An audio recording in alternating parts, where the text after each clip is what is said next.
Welcome. The Shank Club NFL crew are back, and we are live on YouTube and Periscope. Please like and subscribe all of our social media channels. We are the Shank Club NFL on Twitter, on YouTube, on Twitch, on Periscope, and Facebook. As usual, I've got my sidekick with me, Pete. Pete, how you doing, brother? Yeah, doing good, thanks, mate. Yeah, unfortunately, it's been a busy week for me, so I haven't been able to watch as much ball as I was hoping for. And a late night Monday, staying up late to watch the Steelers. It's been a bit of a recovery week for me, but it just shows I'd love to have a career just being able to analyse football all week rather than have a full-time job, because just don't get the time to watch these games back and enjoy it. But we do what we can, mate, right?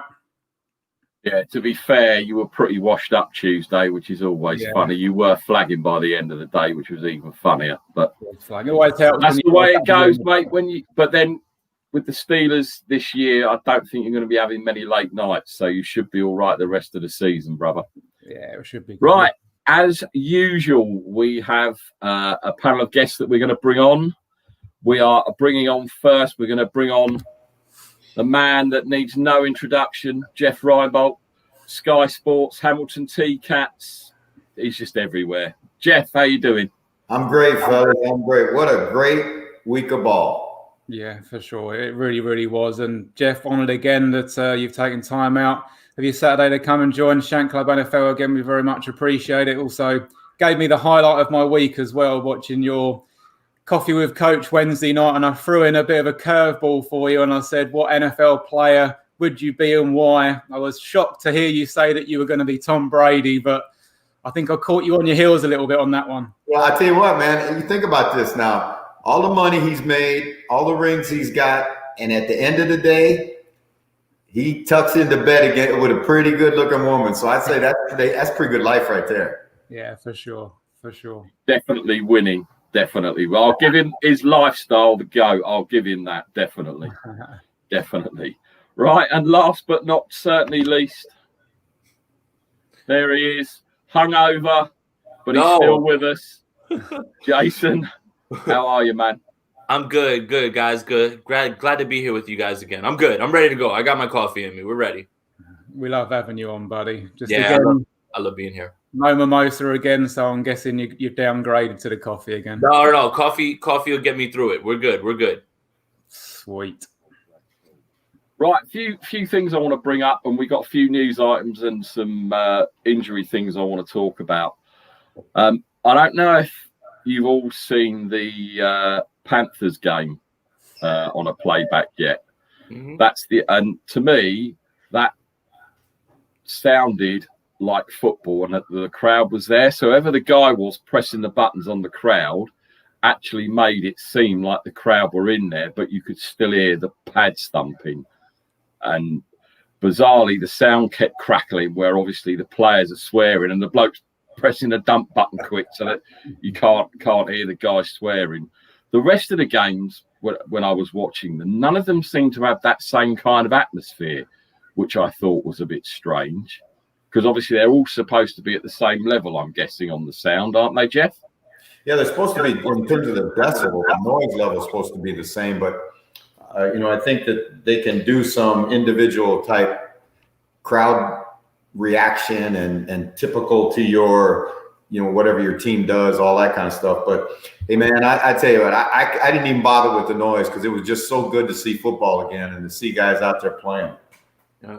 Yeah, couldn't agree more. Like I say, it didn't really sort of make much difference. But, as soon as you sort of see the ball, you almost sort of forget that the fans aren't there. It seemed a little bit weird over in Minnesota. The sound there was massively pumped up. Right. That sort of was a bit of a weird game to sort of watch. It was, like I say, way too much atmosphere being pumped in there, especially considering Green Bay were doing so well. I'm sure it probably wouldn't have been quite that loud come the end of the game with the score as it was. But, yeah, having football back on the TV is definitely great. That's the part that had me a little weirded out, right? Like I'm watching a game and the home team throws an interception and the crowd goes, yeah. And I'm like, no, like you guys got to regulate that. Like, come on. Like if we're going to do this, there should be a button for, oh, and yeah. Like, they had a rookie on the button, Jason. Right. Asleep at the wheel for sure. I'm guessing it must be weird for obviously the commentators as well, because they're in the empty. They don't get the crowd noise. I'm guessing. I don't know, because over here in the Premier League, when you watch the soccer with an empty, well, obviously all the soccer's empty. You can turn the sound on or off, so it's not actually pumped into the stadium. It's just on the broadcast. So I don't know if it's in the stadium or on the broadcast, but it was just because Pete and I have seen it with soccer over here. It wasn't anything really new to us. But from your guys' perspective, did it spoil the game that you couldn't see the crowd going nuts and all the rest of it? I didn't. They used a lot of low camera angles, and the NFL's smart. They know what they're doing from that respect. But it's interesting. Steve Tasker told me this week and Steve does the color for the Bills games, and they're down in Miami, but they're going to actually do the broadcast from the booth in what used to be Rich Stadium. I don't know what they call it, M&T State, Bank State, whatever it is now. They're going to do it from the Buffalo Stadium, even though the game's being played in Miami, and they're just going to do it off the monitors from the what they call the live feed from TV. That's crazy. That is interesting. Obviously, it's also good to see the fact that the Jacksonville fans were there and they had something to celebrate as well. I didn't want to bring it up, fellas, but there was a few bankers on that game, so there's a few red faces in the room today, fellas. You called that one. You called that one for sure. It didn't bother me. It was like right after the initial shock of it. And I think that watching baseball had already helped me with this because it was empty stadiums. So it's like, the good thing I'll say is that it was a little strange and odd to see the cardboard cutouts in certain parts and security walking up and down. I'm like, are you making sure that the cardboard cutouts don't get unruly, or what are we? What are we doing here? It's going to be a fight between two cardboard cutouts. Right. Jason, Did you see the Browns game? They had an incident at the Browns game. I don't know what were there, 15,000 people there, and you still got to call the cops for the Browns. And we're so far away from each other, but yet you guys still find a way to get near each other. It's just it exemplified exactly what we love about football. Honestly, that right there. Cleveland doing what Cleveland does best, have a punch-up between themselves. Exactly. Yeah, but to be fair, though, how well did sort of Cleveland look Thursday night? Complete contrast to their opening game against the Ravens. Obviously, I appreciate the Ravens are good, but Cleveland's ground game in week 2, what a difference compared to week 1. They played really well. Yeah. That's the blueprint for them, because if you go back into Mayfield's history all the way to when he was at Oklahoma, when he was at his best is when he's improvising, when he's moving around and he's out of the pocket. He's too skittish in the pocket yet in the drop back game, but I thought when they moved him around, the big throw he made to Beckham on the touchdown, what a hellacious throw, moving to his left and throwing back across his body. But that's what they're going to need to do to win, because that defense is still they got some issues. Yeah. Right, and then the Browns aren't built to come back in games, right? To throw, Kevin Stefanski wants to get in there. He wants to establish the run. He wants to keep them close. He wants to set up play action off of all of that. So when you get game 1 was just they got down so early, and that's not Baker Mayfield's strength, is to throw teams back into it, especially not right now. So the Browns had a good game plan, and like Coach said, getting him some rollouts, getting him moving. Baker had a little bit of bop in his step, a little bit more. You can tell he was a little juiced for this game. I think that he feels a little disrespected that people were talking about Joe Burrow, and he's the number 1 pick, and Baker's been a number 1 pick. So, I think Stefanski had a great plan, and man, Chubb and Hunt, that's the best 1-2 punch in the game right now. Oh, yeah, for sure. That is sort of something, if they're arguing who's better there, that's going to be an argument that's going to go on all season, because both guys look good. They're both going to probably sort of share the carries. That's an awesome 1-2 punch right there. I think any sort of team in the NFL would dream to have 2 running backs that good. I thought Kareem did a great job of catching the ball out of the backfield. They really featured him in the throwing game. And that's those kind of throws are really long handoffs, and you get his athletic. But he knows we're talking about the space, man. He's good. He is a good player. So you're talking about the Cleveland Browns and the door coming out. Yeah. There he is in the background. Look. It's my brown dog right here. Come here, you. Say hello to the fans. Get him on screen. Oh, there he is. Look at him. My brown dog. Go Dogs. I tell you one thing that interests me, and we were talking about this before we came on air, just how good is Joe Burrow. And they have got to get a line to protect that guy, because 3 seasons and he'll be out of the league. He'll be injured, beaten up, battered, bruised, and God knows what. The guy has got so much talent, and yeah, it's a shame to see him getting beaten up so badly. Zach Taylor, stop dialing up so many passes for him. Like 61 is not ideal. That's just not like. I mean, I understand the line can't protect, but goodness, you're putting your quarterback in a position to fail. The thing is, what I noticed too is because of his age, like Sam Darnold is younger than Joe Burrow. Because of his age, he seemed like the most pro ready right off the bat, right? Like the kid has a lot of confidence. But did you guys notice? There was a play where he rolled out. Sheldon Richardson's bearing down on him, and he thought that he was going to spin off of him like it was high school or college. That doesn't fly in this level, buddy. Like, that's not going to happen. These are men, and that's, so he's going to learn on the go. I mean, it's just Zach Taylor, don't put him in a position where you have to have him drop back 61 times. That's just not a recipe for success.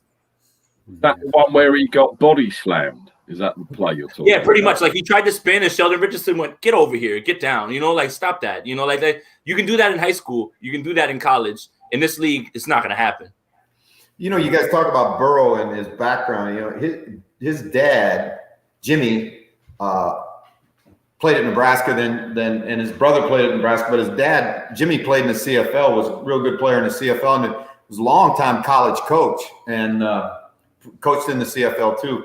So the kid has been, he's been around it his whole life, and I think when you look at guys like Mahomes, whose dad was a Major League Baseball player, and the Bosa brothers, when you've grown up in the game, you have a real distinct advantage. I agree with you though, Nick.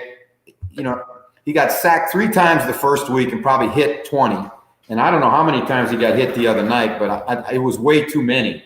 And that's the thing that concerns me about him. And I agree with Jason. They got to really protect him with their play calls, because he's going to stand in there and he's going to, he's going to be the quarterback. But guys, think about, David Carr, drafted first by the Texans. They could never protect him, and he got hit out. There's a kid named Tim Rosenbaugh that the Cardinals drafted out of Washington State that was supposed to be the second coming, and he went down to a bad line, and 3 years later, he's out of football. I mean, your body and your courage, I don't care who you are, can only take so many hits. For sure. I agree with that too. And I mean, that's what I mean about like guys coming into the league, right? Like we talked about it last time, right? Like Alex Smith had how many years before he turned it around, right? Like you could have already just written him off, right? Like coaching is so important. And I think that people don't understand that. And you have to put people in positions to succeed. And that's my point about Josh Rosen. Like, I don't know where Josh Rosen is, because, he was on the Cardinals in that situation, and he went to Miami. So like, that's the sort of thing, like you can lose talent. Like that's what I'm afraid of with Darnold. I'm afraid that Darnold has something that we can see that, like you can see the flashes, but unfortunately he's seeing ghosts and things like that. Like that's not the way to bring along a quarterback. And I agree with all of that coach said, honestly. Well, it's going to be interesting this week. Yeah, he's got the 49ers, and I tell you what, that game's interesting to me. And I want to hear you 49er guys talk about it, because the Jets last year were second in the NFL in run defense. They played real good run defense last week against Buffalo. So the matchup really is pretty good for the Jets. The question about San Francisco is, and I know they signed Sanu, but are they going to have a throwing game? Are they going to be able to throw the ball well enough to win games? Right. Coach, you nailed it on the head, honestly. So this game, it's strength on strength, right? Like the 49ers want to run the ball. The Jets can actually stop the run. Now, what they can't stop is the pass. Like, Coach, I don't know if you saw or if anybody saw, John Brown's like boogieing by himself wide open in the end zone. Josh Allen just threw it into the rafters, like, but those are the sort of mistakes that you see with the Jets. This game is going to rely on 2 things. One, the defense has to carry its weight this week. Like the defense has to just shut this offense off, especially with no Bell, no Crowder, no Denzel Mims. They have no weapons out there. Chris Hogan and Rashad Perriman should be the starters.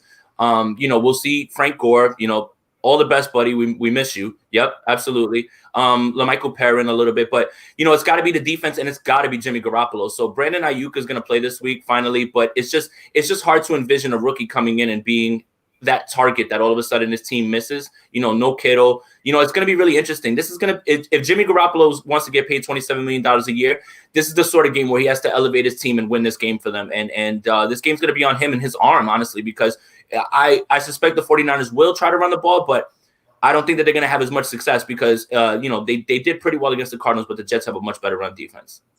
And Kittle's not playing. Kittle's out, right? So, yeah. I mean, there's, already these injuries are already sort of starting to stack up. Obviously, you guys have lost Sherman this week as well. Yep. Kittle's not going to play. You're still missing a few key wide receivers. Who's the other guy? Sort of missing Deebo Sanders. Deebo Samuel, sorry. But I mean, I would have given the sort of Jets a chance. I was really sort of thinking, you know what, I might be able to sort of give you guys a few cheap shots. But the fact that there's no Jamison Crowder, no Le'Veon Bell, Perine's, questionable, it's still going to be really hard for this Jets, even against a Niners team, which is sort of losing, so many weapons. But could be a bit of a low-scoring game. What do you reckon, Nick? I reckon if they lose, I'm taking the week off work next week. There's no way I'm coming in with you. In fact, I won't be at work next week because they'll be resuscitating me from jumping in the river in Lewis. There is no way the Niners can lose this game. If they do, questions will be asked. Couple of quick hellos. Callie Young, how are you doing? Good to see you in here. Also, Nick, 49er Faithful, 365 from Nothing But Niners. It's my guy. Good to see you. Yeah, we got to win this game. I think even without Kittle, we're still going to be too strong for the Jets. Yeah. But yeah, if they lose, my God, a loss here would say more about the 49ers than it does the Jets, for sure. Even with I think they can beat themselves, Jason. Do you know what I mean? If they lose, it's because they beat themselves. The only thing that's got me watching the film again. That's why I'm hungover this morning, right? Like I had to watch it one more time, burn it, get rid of the film. But the defense didn't play particularly bad. They were just on the field too long. The offense couldn't sustain drives. And then chasing around Kyler Murray is going to burn anybody out, especially this is what you were saying, Jason, wasn't it? The Niners struggle against rushing around quarterbacks, and Kyler Murray beats them up. I mean, what did he have? 95 rushing yards and a touchdown against you guys, and you're not going to get like Arnold, are you? He had 100 with 9 yards after the kneel downs. Like what's the scary part about Kyler Murray is, what happens when Kyler Murray stops taking those just like lay down ones and starts, it stops laying down and continues to just start running past people. Like what Kyler Murray's doing right now for teaching mobile quarterbacks how to get down, they're going to teach his tape to mobile quarterbacks going forward, So it's a tough situation for the 49ers to stop. Yeah, you look at that touchdown that they were on the 20-yard line. He dropped back to the 30 and he's run all the way to the end zone without even being touched. And you can't give up that 30-yard space and allow these sort of players, and they're going to kill you. Yeah, you got to keep them in the pocket. It's easy. It sounds easy, right? Like you hear me just saying it, Coach, right? Like it's like, yeah, just keep them in the pocket, but it's not as easy as all that. Especially when you rush like they do, because everything is built upon getting upfield, and you play the run on the way to the quarterback, and much like the old Tampa Bay teams rush. And when you rush like that, there are going to be seams in the rush lanes, and Kyler Murray and athletic quarterbacks are going to take advantage of that. Now, that doesn't mean change your scheme. It just means that you got to understand. I think they do that. Every once in a while he's going to get out of there, but Sam Darnold is not Kyler Murray, so it'll be a different story in New York. Right. The 49ers can go back to doing what they did before. Like, they don't have to amend their game plan at all. Like, pretty much this is pin your ears back, go get him. Like, Darnold can move, but Darnold's not Murray. So, if you noticed last week, he was getting out of the pocket, but he was making some errant throws, some decisions, So, yeah, I don't know. Like, Nick, I want Jordan Reed to have a big game, but I just feel like Kyle Shanahan's not going to use him 10, 15 snaps. That's it. He's going to be purely situational. It's all about easing him back in. I would love to see him get more run. I just feel like Kyle Shanahan is not going to use him. He has a specific play package, 10 to 15, 20 snaps the most. That's all he really wants to use Jordan Reed for. But Molson, who's going to play this week, and Molson, who's going to be the big slot, I think. And he'll probably have about 20, 25, maybe 30 snaps himself, I think, this week as well. we got to get that monkey off our back from last week. That's for sure. I can't. Like one of the comments in the room, City Boy Mark, I've never had so much abuse on Twitter when the Niners lost last week. Thanks, Pete. Yeah, Pete. You want to walk in my shoes when things like that happen, because I put up with it all day at work.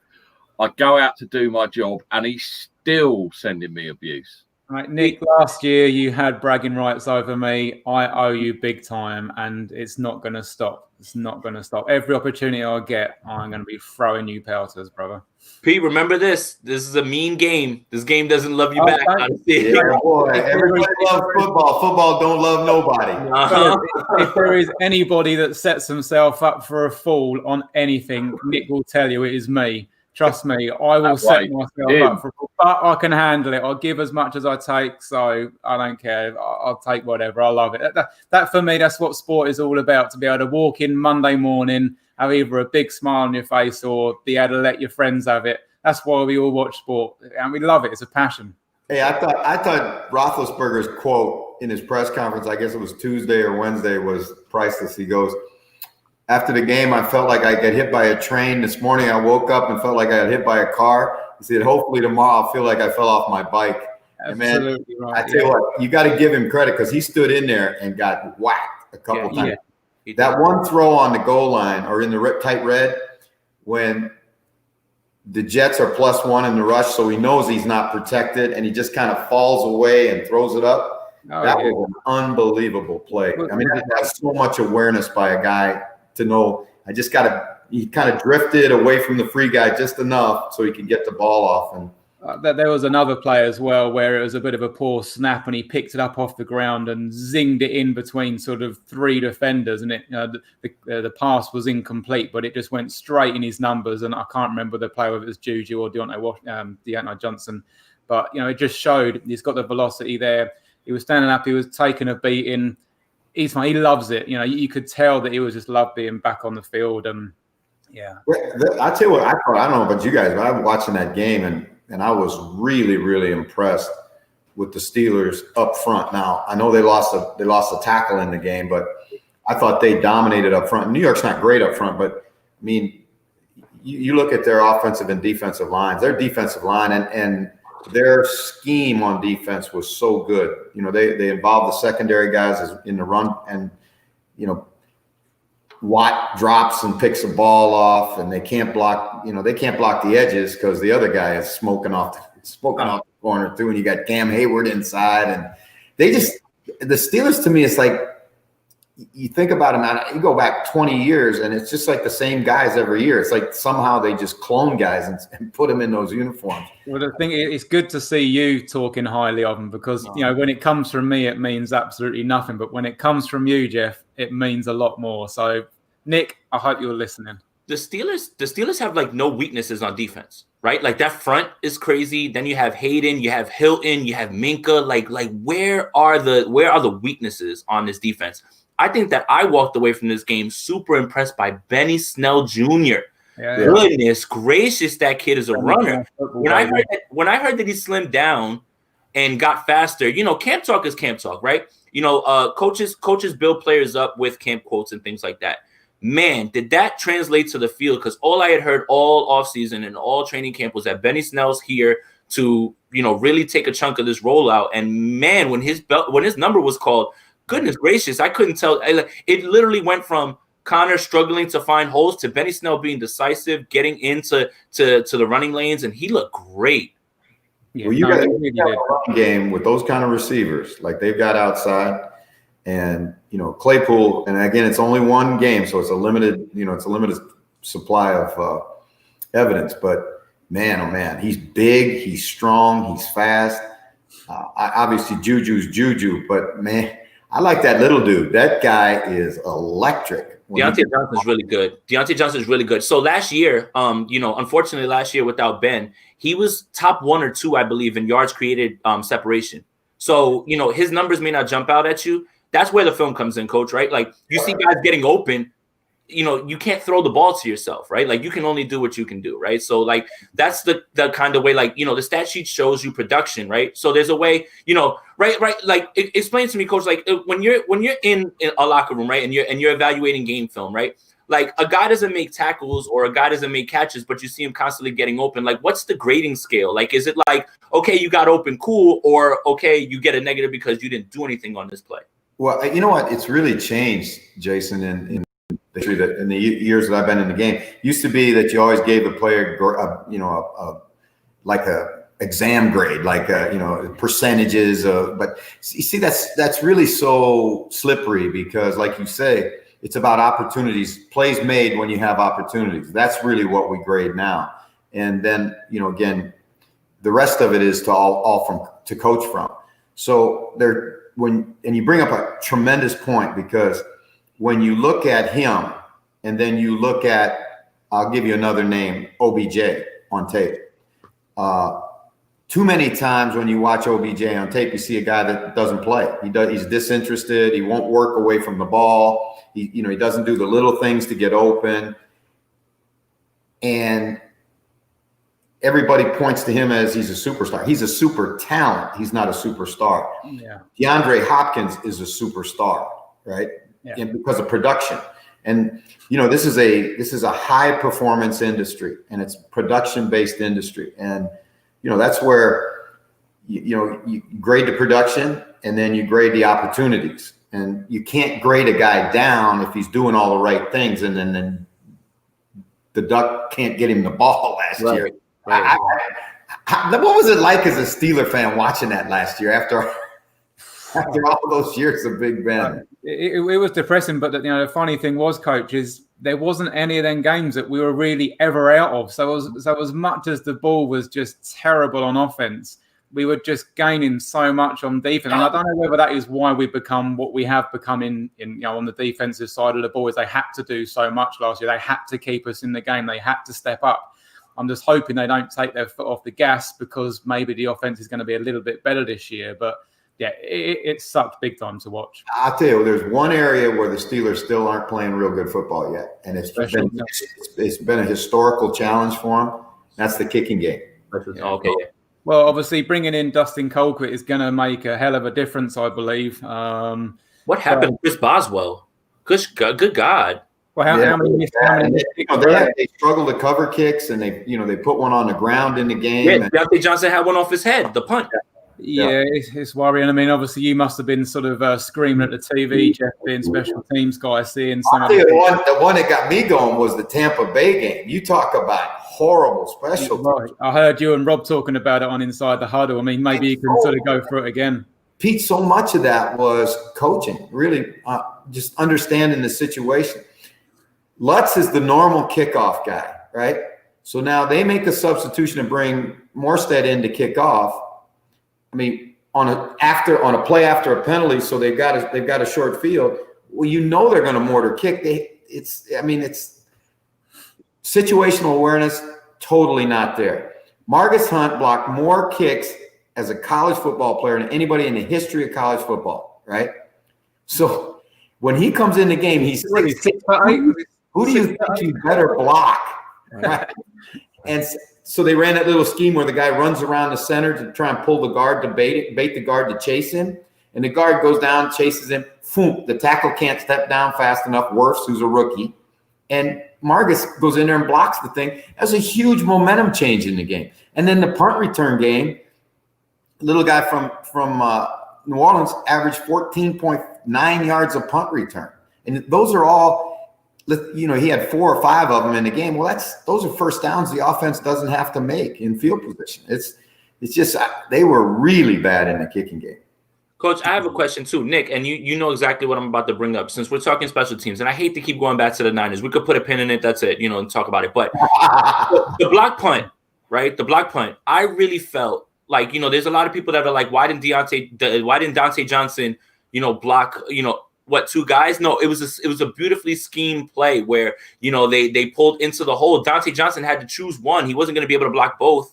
I thought that play swung that game because the 49ers were pretty much doing whatever they wanted on offense. once they get that ball down to the 1, they score. That game completely flips right there. And that's the importance of being really well coached and well schemed on special teams, because plays like those can swing the momentum in a game. That game completely flipped after that block punt, and it was really well drawn up, that play by the special teams coordinator.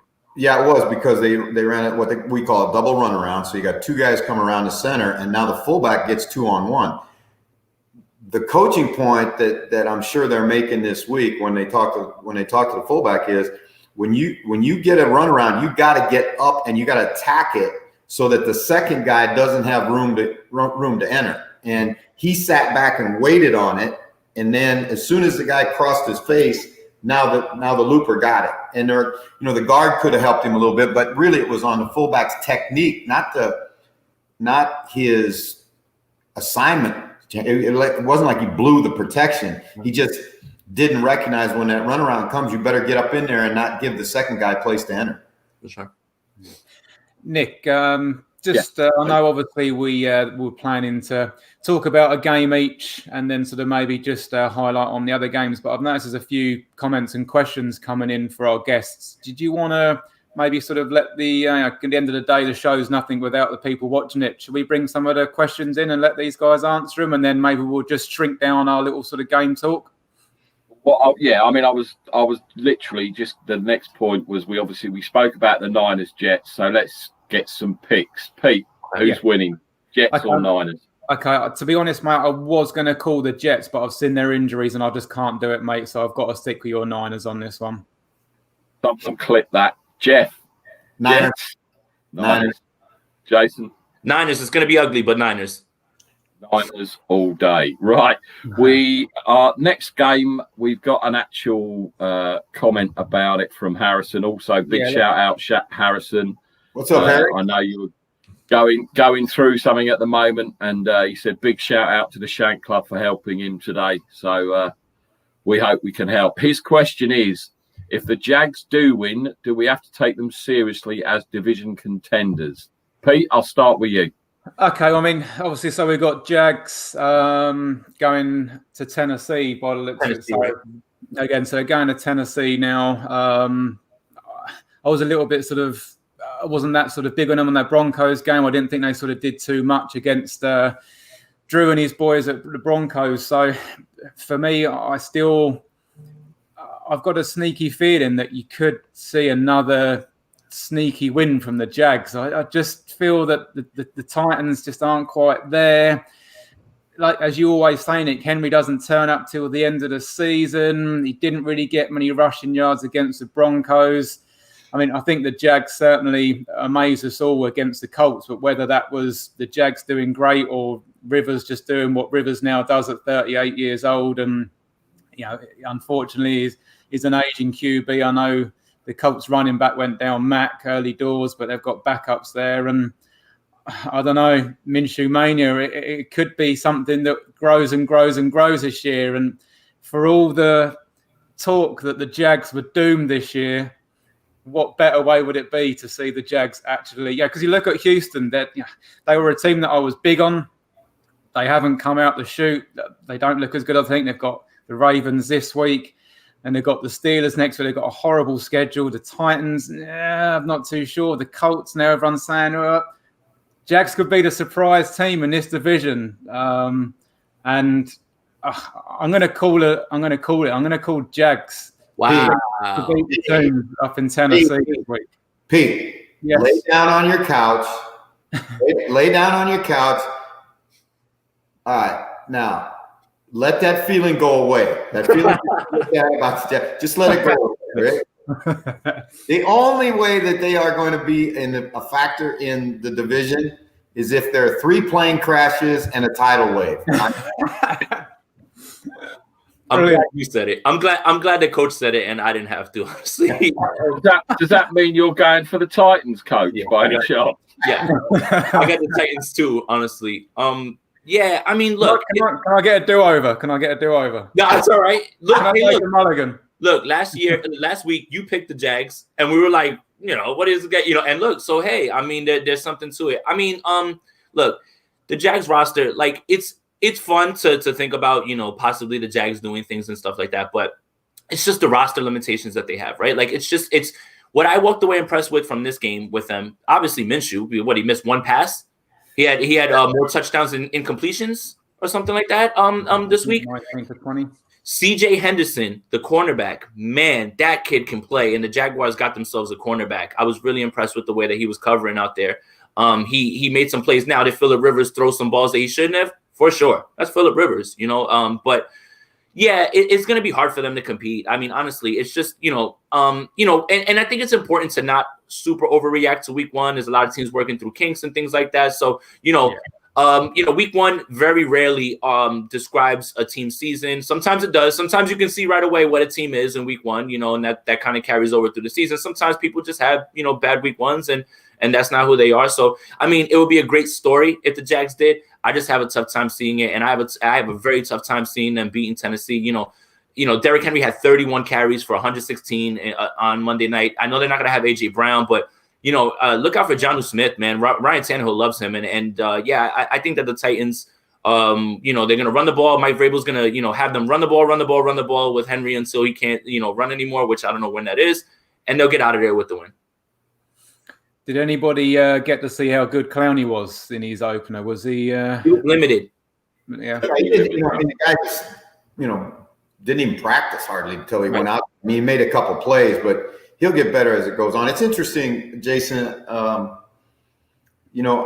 think the really cool thing that if Minshew can continue to play, now he's not going to play at that level every week, but if he can be a guy, if he can be the guy, and with CJ Henderson on defense, and now you've got an opportunity to not use if they don't have to use a first round pick on a quarterback, they got a chance to make a jump real fast. Yeah. But if they got to go back and now reinvest in a quarterback, so if I'm a Jags fan, the reason I'm a Minshew fan is because, hey, just show us that you can do it, that you can lead our team, that you can be a viable quarterback in the NFL, so we don't have to go through this.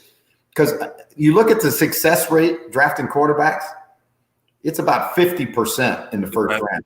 Really. And so, you'd much rather use that for a pass rusher or some of the other things that you need on your football team. For sure. Completely agree, Coach. All I can say on this game is, Pete, what is that you're drinking? Is that your famous Foster's that you're drinking? And how many of you had? Just to prove I don't actually drink Foster's. Yeah, that's Foster's, and you put that label around it. We all know your tricks.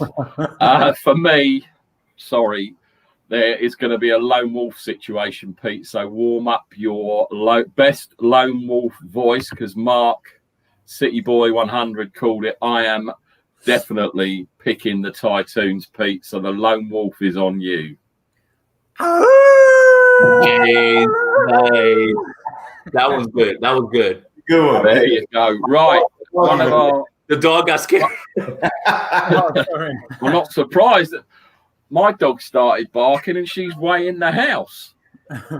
Right, Jeff, one of the games we're going to talk about now is your game that you think is going to be a sneaky good game. Tell us about it. Which game is it, and why do you think so? It's the Rams going east to play Philadelphia, and I'll tell you why. I want to see now against a better defense, what should be a better defense anyway, in Philadelphia, if the Rams are able to move the ball like they did and control the game like they did.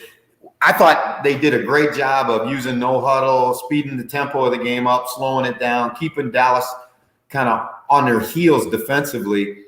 And then I don't know who in the hell is going to block Aaron Donald. I mean, right now, their Philadelphia's offensive line is chewed up. Donald looked outstanding against a good offensive line in Dallas. Brockers is a good player. Nobody ever talks about Brockers because he has to play next to Aaron Donald, but Brockers is a hell of a football player. Jalen Ramsey, even tackled somebody during the game, which is kind of a shocker for him. But, I think for the Rams, I think this is a big, big, big game for them because if they can go to 2-0, then I think they can establish themselves as a true contender in that division. And, you think about it, guys, when you start thinking about playoff spots, back in the day, you'd say 10 you're in, 9, you got a chance. 8, it's got to be a freaky year to get in. Now, because of the extra playoff spot, 9 will get you in the playoffs. Yep. So everybody's trying to get to 9 as fast as they can get to 9. And so every game is a big game right now. And for the Rams, I think this is a huge game. And for the Eagles, after the collapse that they had in Washington, they've got they got a lot of work to do. They got to show that they're legit. And somehow they got to get D-Jack involved in that offense. And I mean involved. Yes. Well, He was missing a lot of throws, Wentz, on that last game. The game I've picked is going to be interesting. But yeah, that Eagles game last week, I watched that on one screen and I had another game on the other, and I couldn't believe just how they folded so quickly because the Washington team weren't really that good on offense. The defense just went off. I mean, it was crazy to see, and he looked really rattled under pressure, kind of like what you saw from Goff last year to an extent. And obviously, when I watched Hard Knocks this year, the little snippets they showed of the Rams working on he was doing a lot of rollouts, a lot of moving around to try and keep the pressure off of Goff, because we all know what Goff is like under pressure. He can make bombs, but he can also really throw up some boneheaded passes. So that Eagles have definitely got to get pressure on Goff. They got to seal the edges. And on paper, Jeff, that's definitely a good game. Who are you going to go for, Jeff, do you think? Well, it's hard for me to do it, but I'm going to pick the Rams. And, again, everything from a coach's standpoint, everything is against the Rams. They're going to the East Coast, which is a bitch travel-wise, because they're going to go in the day before. Your body clock, if you play a 1 o'clock game on the West Coast, it's like your body's telling you it's 9:30 in the morning. Yep. So that's tough on them. And then they got Buffalo the next week on the East Coast, and they're not going to stay. They're going to go back because of the COVID. They're going back to Los Angeles, then going back to Buffalo. So that's going to be a tougher ask yet. So this is a big, big game for them. They need to win this football game, and because it's going to be tough in Buffalo in another week. So I was impressed with them, and I think they're good enough to go in there and get the job done. They need to get this game handled. Jason, what are your thoughts, and who are you picking? So I mean, I think I'm lock in step with you guys. Like, Lane Johnson being out clearly, hurt much more than people thought, and Wentz started that game really hot. I mean, to be up 17-0 and then to see it, disintegrate so quickly, you have to start asking questions and figuring out where it happened. Wentz overthrew some bombs. Jalen Reagor had 1 catch for 55, and they do have to find a way to get Deshaun Jackson involved. So Lane Johnson's going to be back this week. That'll help a bit. Miles Sanders will be back this week. That'll also help with pass pro to keep, 11 upright. But he did have the happy feet a little bit. Like, once you see Chase Young and those guys bearing down on you, Chase Young is incredible, by the way, guys. I was completely blown away by him. I think that in one game, he's already showing you the sort of potential that he has. Something about those Ohio State rushers, man. Like, they just come right out and they got it. That's a man right there, that young man. And let's give credit to Ron Rivera for steadily keeping that team calm. They could have folded when it was 17-0 and everything. They continued to play, and that's just Ron Rivera. Like, that's the culture shift that we were talking about. Last year, they would have folded in that game. Like, that game would have went, completely the other way. So, this week, you watch Aaron Donald, and the Cowboys have a top 5 line, right? Like, I think we can all agree. I watched Aaron Donald throw 3 linemen into each other like they were the Stooges and go and hit Dak Prescott. Like, is Coach, am I jumping out of the window by saying that Aaron Donald is probably the best defensive player in the league? I think he impacts the game more than any other defensive player. It's hard to say one position to another, but man, I'll tell you what, when you talk about a guy that is a disruptive force in the game, and Jason, I agree with you, man. Like, the play, he threw the guard aside, and then Zeke tried to get in front of him, block. It was like, get out of here. Like, I mean, it was like a man. Like swatting a fly. It really was. And it's funny, because when Aaron Donald was at Pitt, I was at SMU, and we beat them in a bowl game one year, and he was a junior, I think. And I remember him as being a good college player, but he was short. I don't think he's 6'2". I think he's probably 6'1", maybe. And, I remember him as a good player, but I don't remember him as like what I see on tape now as he's a different dude. Yes. I got the Rams in this game also, by the way, too. I know I rambled on and didn't give you guys, but I got the Rams in this game too. I really like the way, like Coach said, they started up tempo, and they came right out of the gates and punched Dallas right in the mouth right away. They get Robert Woods, who they just signed to another extension. They get him involved early. Malcolm Brown looked really good. I think that Sean McVay is going to get this team ready to go. And I think the Eagles have more questions than they do answers at this point. So it's going to be really interesting to see how they block this line. Honestly, I hope that Lane Johnson helps. But even when Lane Johnson was in there, you're missing other guys too. Like their youngster tore his Achilles, unfortunately. That line is troublesome. So, I'm just shocked that Doug Peterson didn't really have an answer, right? Like, didn't move the pocket, anything like that. Like, they kind of just were content with having Wentz drop back a bunch of times. And he, clearly he was rattled because he threw some interceptions where I was just like, you see it. Wentz is a great quarterback, but it's just like, he was having a bad game. And the Redskins did everything they could to get in his face. Hey, what's your thoughts and who are you picking? Yeah, I mean, obviously what Jeff was saying there about Deshaun Jackson sort of got to get in the game. I'm just looking at the stats. He had 7 targets and 2 receptions. So it just shows that, the guy's not getting open. That's their deep threat. And, he's not getting the ball. And everyone was saying as well that the Eagles are just going to be sort of massively tight end heavy. And Golder and Zach Ertz were sort of getting involved in the play. But again, 7 targets to Zach Ertz, only 3 receptions. So I know, again, what Jason was saying there, Miles Sanders was out. Boston Scott didn't really get any yards rushing the ball. But I don't know. I just can't see the Eagles sort of coming out of this one. The fact that the Rams only put up supposedly an offense that Dallas, apparently everyone's saying, is going to be this amazing offense. They kept them down to 17 points.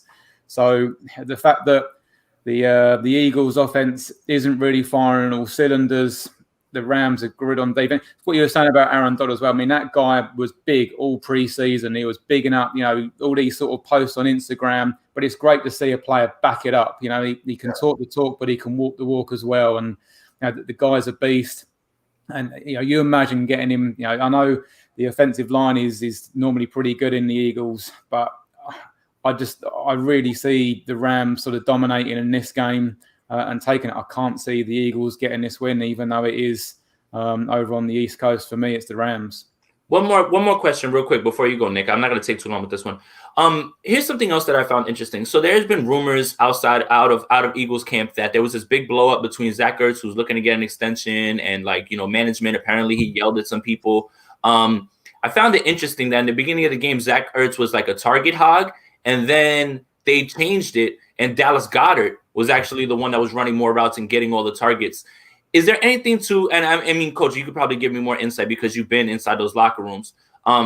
Is there anything to the idea of, okay, you had a little bit of blow up with the front office. Let us show you that we're going to feature somebody else in your role, to kind of keep you, level headed when it comes to the contract that you want. Like, it seemed like not out of, I don't want to say spite, right? Because that seems childish, right? But it almost was like the Eagles were showing, hey, we still have this guy too, Dallas Goedert, who's really, really good. Don't talk yourself out of your contract right now, Zach Ertz. Well, I think there's a possibility that was the case because there are times when you want to get a certain guy involved, or I would hope, and again I can't say because I'm not sitting in those rooms right now, but I would hope Howie Rossman and it would have to come from above above Doug, because I can't believe Doug. Doug was our quarterback in '95, and he's so competitive. I can't see his feelings getting in the way of a guy getting a ball. But again, this is pro football, so anything can happen. Sure. Right. Well, I guess it's me who's going to go lone wolf then, because I am picking the Eagles. I can't have the Rams going 2-0 in our division. I can't. I am definitely, Doug Peterson's going to sort it out. Jason, I didn't realise you liked the conspiracy theory. A little. I did see that rumor as well that apparently argued on the practice field, and they had to be separated. I think it was him and the GM.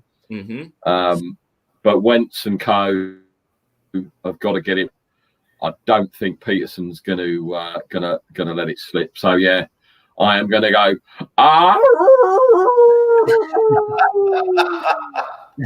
Easy, dude. That's all right. This is great. Also, got a big shout out to Wayne Breezy, Shoot the Breeze podcast. He said the Rams are different. So, well, Nick, you were you were laughing at me the other day when I was saying that we've said that the NFC West is going to be a tough division. And I know it's only week 1, but Jace, Nick, is there a chance your boys could legit go from first to worst? I mean, that's a possibility anytime that anybody steps on the field. Circumstances happen, injuries happen. Grin on his face. Look at the grin on his face. I tell you, he is gloating. That's fine. Look, hey. Start putting that out there. You better. So look, Pete, it's a dangerous game, Pete. It's a danger. I learned really, really early in my days of just being around my friends and talking. All year I gloat last year. Oh, look at my boys. Once the Super Bowl was over, oh goodness, it just comes. It's like everybody's waiting. So I'm not that type of person, Pete, because I'm not going to be one of those people that's like, oh, haha, your team lost, because this game is cruel. So, but it's a possibility. Is it possible? Yes. Is it likely? No. I don't think that's likely. But anything can happen. I see what you're doing, though. I like it. I've got 24 hours to throw this in. You guys have got the Jets and the Giants next 2 weeks, so I've got to get it in now before you guys go 2-1. So, and the Eagles and the Miami Dolphins make that 4-1. Well, the Eagles after that. So it's Jets, Giants, Eagles, then Dolphins. Yeah. Either way, we've got nice 4 easy weeks. We'll be able to get the cigars on afterwards and enjoy it. Right, Pete. The pick for your game that you're excited to see, obviously, apart from your team, was the Ravens and Texans. Tell us about it. Yeah. Again, I'm going to say I was big on the Texans preseason. I'm really wishing I wasn't big on the Texans preseason because I really think they're going to now be struggling. But I'm still got to back them up. And I didn't watch the Ravens at all last year. Being a Steelers fan, I'm not interested in watching the Ravens only when they're playing the Steelers. But this was the first sort of game I broke down watching them play the Browns. And it just, to be fair, the Browns did really good. They managed to stop the run.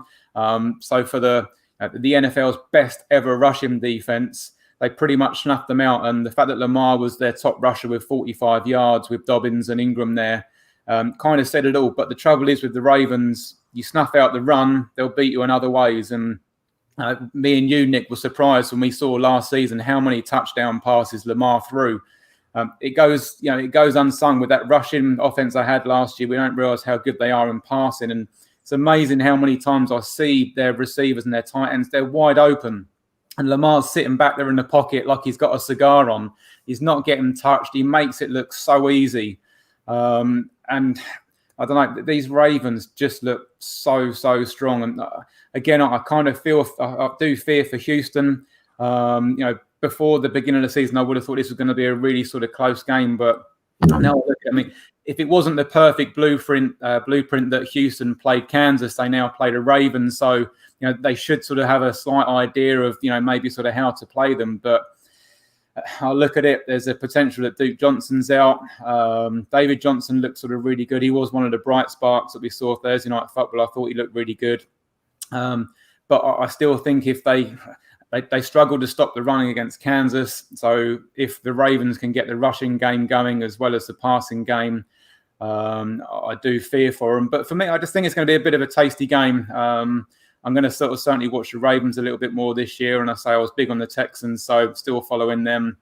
It looks like Will Fuller's going to definitely be there. WR1. Looks like Watson going off from D-Hop. He's going to be hitting Will Fuller as his number one target, but there's other weapons around there. I don't know. Again, it was week 1. It was hard to tell. Maybe the Texans, going back to Texas, they sort of do give the Ravens a bit more of a game, but they looked on paper to be a really good game. 2 really good new quarterbacks coming through that we're all excited to see. And I think it's going to be a real good, fun game. And yeah, basically, I do feel that the Ravens are going to take it, but I just do think it's going to be a fun, exciting game to watch for the neutral. Yeah, and I'm going for the Ravens. So I don't know, Coach, what do you think on this game? Well, the thing about the Ravens to me is the next step for them is Lamar's got to show that he can win in the pocket, and he's got to win in bad down and distance situations, which means they get into second and long, they get into third and long, where he has to throw from the pocket and succeed, where play action is no longer viable, where he's going to see he's going to see 2 on top coverages, things that make it harder to throw the ball. I have been impressed by his development in the 3 years he's been in the league, because when you watched him at Louisville, it was like watching a kid playing on a playground. And sometimes what came out of his hand wasn't very pretty. Now you watch him stand in the pocket, deliver from the pocket. Greg Roman's done a great job of developing him and still keep, tailoring the offense to his skills. Sure. Their tight ends are good. The receivers are better than people give them credit for. They're dominant up front on the offensive line.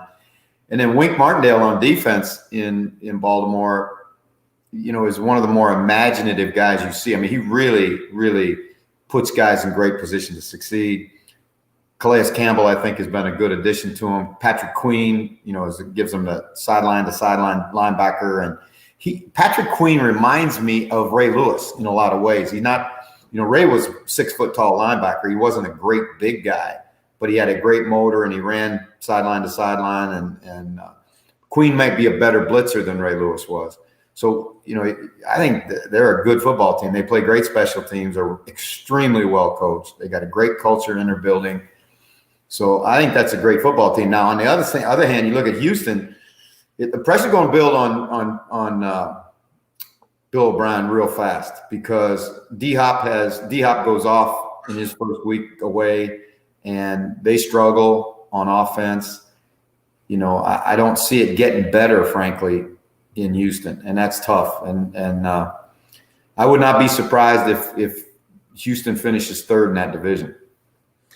Yeah, well, that's what we were sort of saying earlier on. That division all of a sudden just seems like, I don't know, teams that we thought that maybe sort of doing well, that maybe sort of not so much, but it is week 1. But I guess no surprise seeing the Ravens putting up over 30 points. I saw a stat where the last 3 years opening game that they've gone over 30 points on the opening game of the season. So they obviously like to hit the ground running, and they're still looking strong. So, yeah, you going with the Ravens for this one, Coach? I'm going to take the Ravens. So where about you, Jace? Yeah, I mean, it's funny. Lamar Jackson continues to grow. These throws, these angles on the run, like, these aren't things that you want to teach quarterbacks. It's not something that they can do. It's something he can do, right? And I'm just blown away by his continued progression. And if he continues to get better, he's just more of a nightmare for people. Calais Campbell, 6'8", 6'8", coming at you. I'm 6'3", and he's 5 inches taller than me. There's no way you can see over that. Baker Mayfield was just like he had that all in his face all day. The Ravens are going to be tough. The Texans are in deep trouble. And Brandon Cooks might not play this week. The problem with Bill O'Brien is that, trading away Hopkins and saying, I'm just going to smash Will Fuller into his spot. They're not the same guys. They're just not.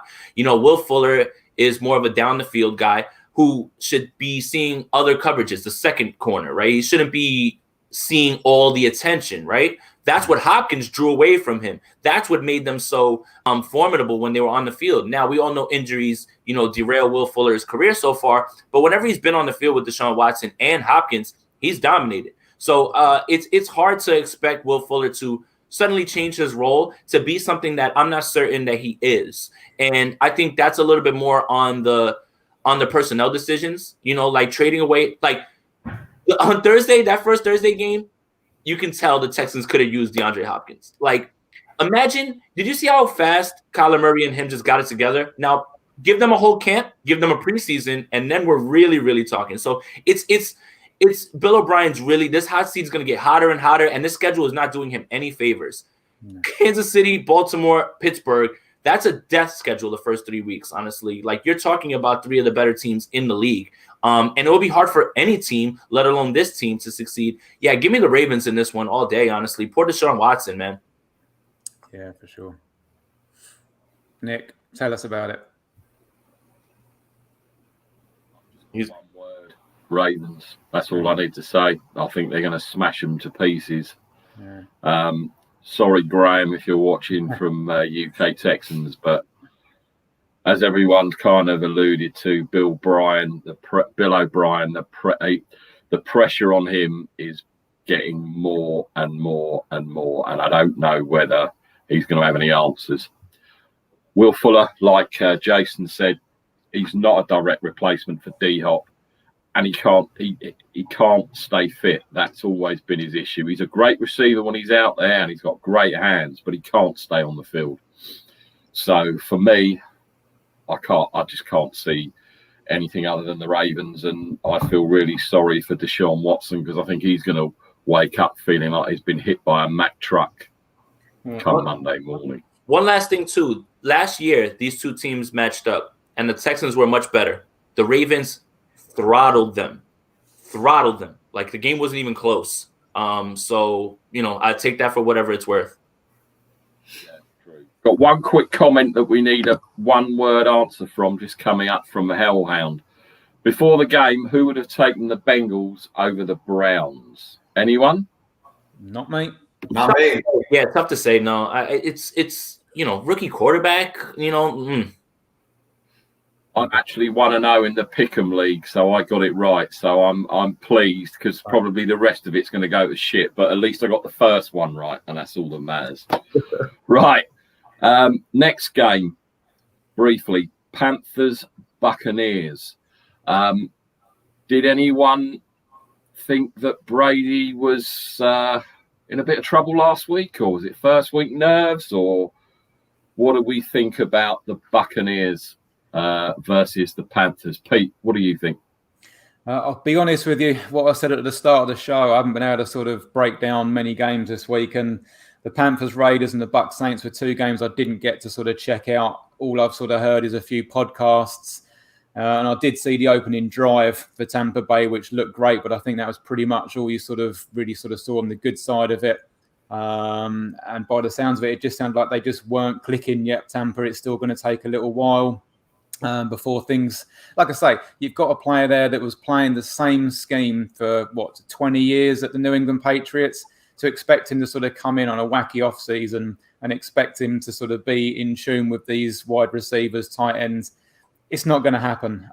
It will take time. I'm sure they'll sort of come good, but it's still a little bit too soon. Panthers, Raiders. The only thing I sort of saw that I was big on my boy Josh Jacobs, and he hit a hat trick this, against the Panthers. But they surprised me that the Panthers look a little bit better than what I was expecting. So I think this could be a bit closer than what sort of people are expecting, but it's actually a bit of a hard call because with regards to Bucs, still don't know what we're getting. And Panthers looked a little bit better than what I was expecting week one. So I'm not actually too sure. You might have to come back to me on my pick on this one, Nick.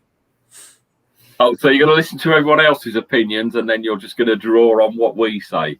Pretty much. Yeah, I like your style, Pete. I like your style. Jeff, what do you think? I think Tampa will win it. I agree with Pete in his evaluation of Brady. I think, again, what we all do when we're in pressure situations is we revert back to what we have done or known or did in the past. And, the two balls he had picked, the one that was on the out, it was the right read based on the coverage he saw. But that's the thing that Tom struggles with now, throwing the ball outside, and the corner squatted on it and went and got it. And it went to, it was 6-point turnaround. The other one on the seam ball against cover two, he threw it like he was back at New England, because in New England, they're going to throw that throw as a back shoulder throw, an inside fade with a back shoulder throw, because the safety's high and inside of it. In Tampa, apparently, they just keep the route on. And so Brady threw it where Edelman would have been, and it would have been a completion. That's some of the rust and some of the work that they've got to do as an offense. I think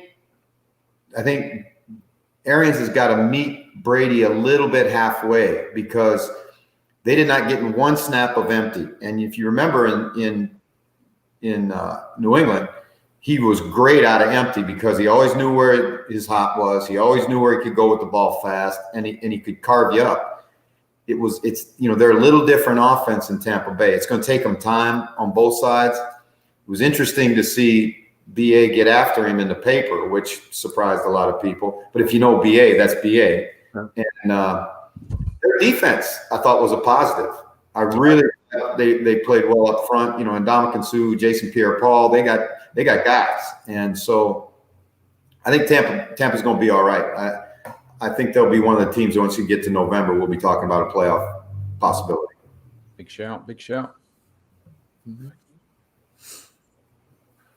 Jace, what are you thinking on this game, brother? So, the Bucks Saints game, everybody wants to rush to the hot take right after. Is Brady washed? This and that. I found myself when I watched this game being far less concerned with Brady than I am with Drew Brees at this point, and his arm strength down the field, and what it is. And now you're talking about Michael Thomas being out possibly for a while.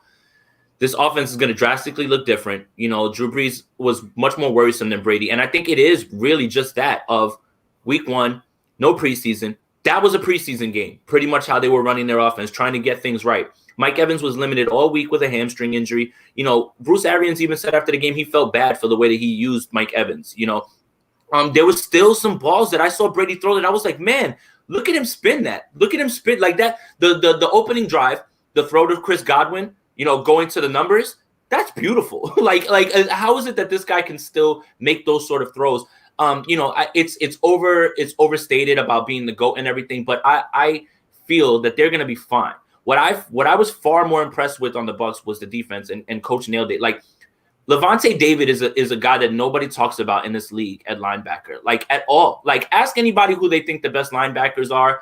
They're going to throw out Bobby Wagner. They're going to throw out all these people and never get around to Levante David. I'm glad that Levante David's getting a national stage now because the Bucs are going to be in all these primetime games because Brady's primetime. Because now I think America's going to start to wake up to him. The other thing is I think the Bucs have really, really uncovered a gem at cornerback. Carlton Davis is not to be messed with. He can really, really lock guys down, and he showed it at the end of the year, and he's carrying it into this year so far. So the Bucs have a lot to be excited about. Obviously this week going up against it, they it looks like Godwin's not going to play because he sustained a concussion, and he had some. The scary part about Godwin's concussion is that the symptoms, the later symptoms, those are the ones that are troublesome, right? He didn't feel the concussion symptoms during the game, so that's why nobody did anything. But when you get them later on, that's when it becomes worrisome. So he's not going to be playing in this game. It looks like it's going to be Evans. I'd like to see what they're going to do with the ground game because Ronald Jones looked really good, and it looked like they were trying to ease Fournette in. And Fournette, again, being thrown into the situation, I'm not going to put blame on him or anything like that, but the Bucs are going to be fine. I think they've got it all. Arians is going to get this, shored up, and Coach is right. They just have to meet halfway, right? It can't all be Brady and it can't all be Arians. If you guys are here going all in, you guys have to meet in the middle, and they'll get it figured out. I think that was just week one, honestly, and I'm far less concerned with Brady going forward this year than I am concerned about Drew Brees, honestly, after watching this game. Picking Jason. Who am I picking? Who is it? Panthers and Bucks? Yeah, give me the Bucks. I get what you're saying about Brady. It's definitely an issue, and a lot of people that I've listened to on podcasts, like you just said about Drew Brees, his arm strength is looking a bit off. I actually like the Panthers in this game. I watched them against Las Vegas. I nearly said LA, but the Raiders. I'll keep it that way. Then I can't go wrong. And McCaffrey still doing what McCaffrey does. The wide receivers played really, really well. I thought Bridgewater was better than I expected. Sure. The defense looked okay. Gronk. I haven't watched the whole game, but apparently Gronk wasn't that good. He didn't really show up on the tape or anything. Nope. People have been saying in the NFL media that it was 20% Brady, 80% BA. So as that gap closes, maybe a few weeks down the line, I think the Bucs will get better. don't think the defense are going to be able to carry them for that long, if I'm honest. But I'm going for the Panthers in a close one. So now Pete's going to make me lone wolf again. I can feel it. Well, I just get the feeling that, Matt Rule at Carolina, Teddy Bridgewater, BA, TB12. Sorry, Nick. I want to hear that ball go.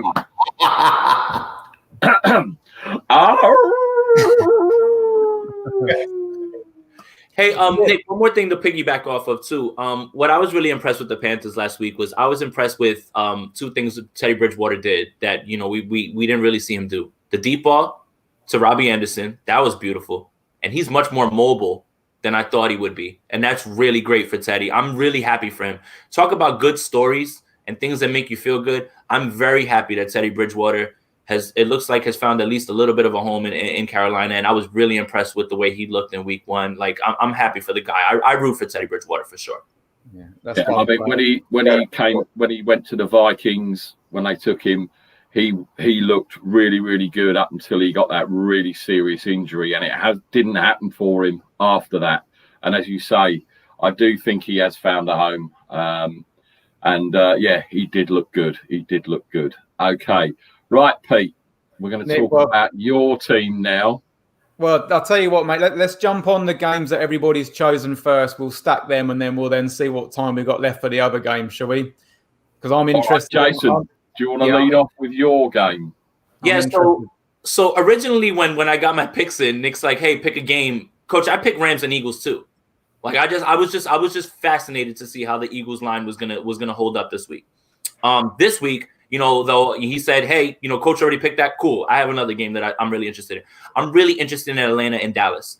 I really want to see, I think this is going to be a shootout, like straight up and down the field, ping ball, right? So I got to watch the Falcons against the Seahawks.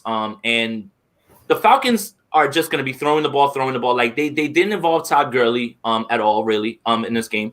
It was Matt Ryan throwing for 465 yards, something like that. That's not a recipe for 50, something like that, right. Wasn't it? That's not a recipe for success for any quarterback to be throwing that much. But Julio Jones, Calvin Ridley, and I think the guy that everybody is forgetting on Atlanta's side that has played so well since they made the move from Mohamed Sanu, Russell Gage, man, is one of the most underrated players, not only on this roster, but I think in that division.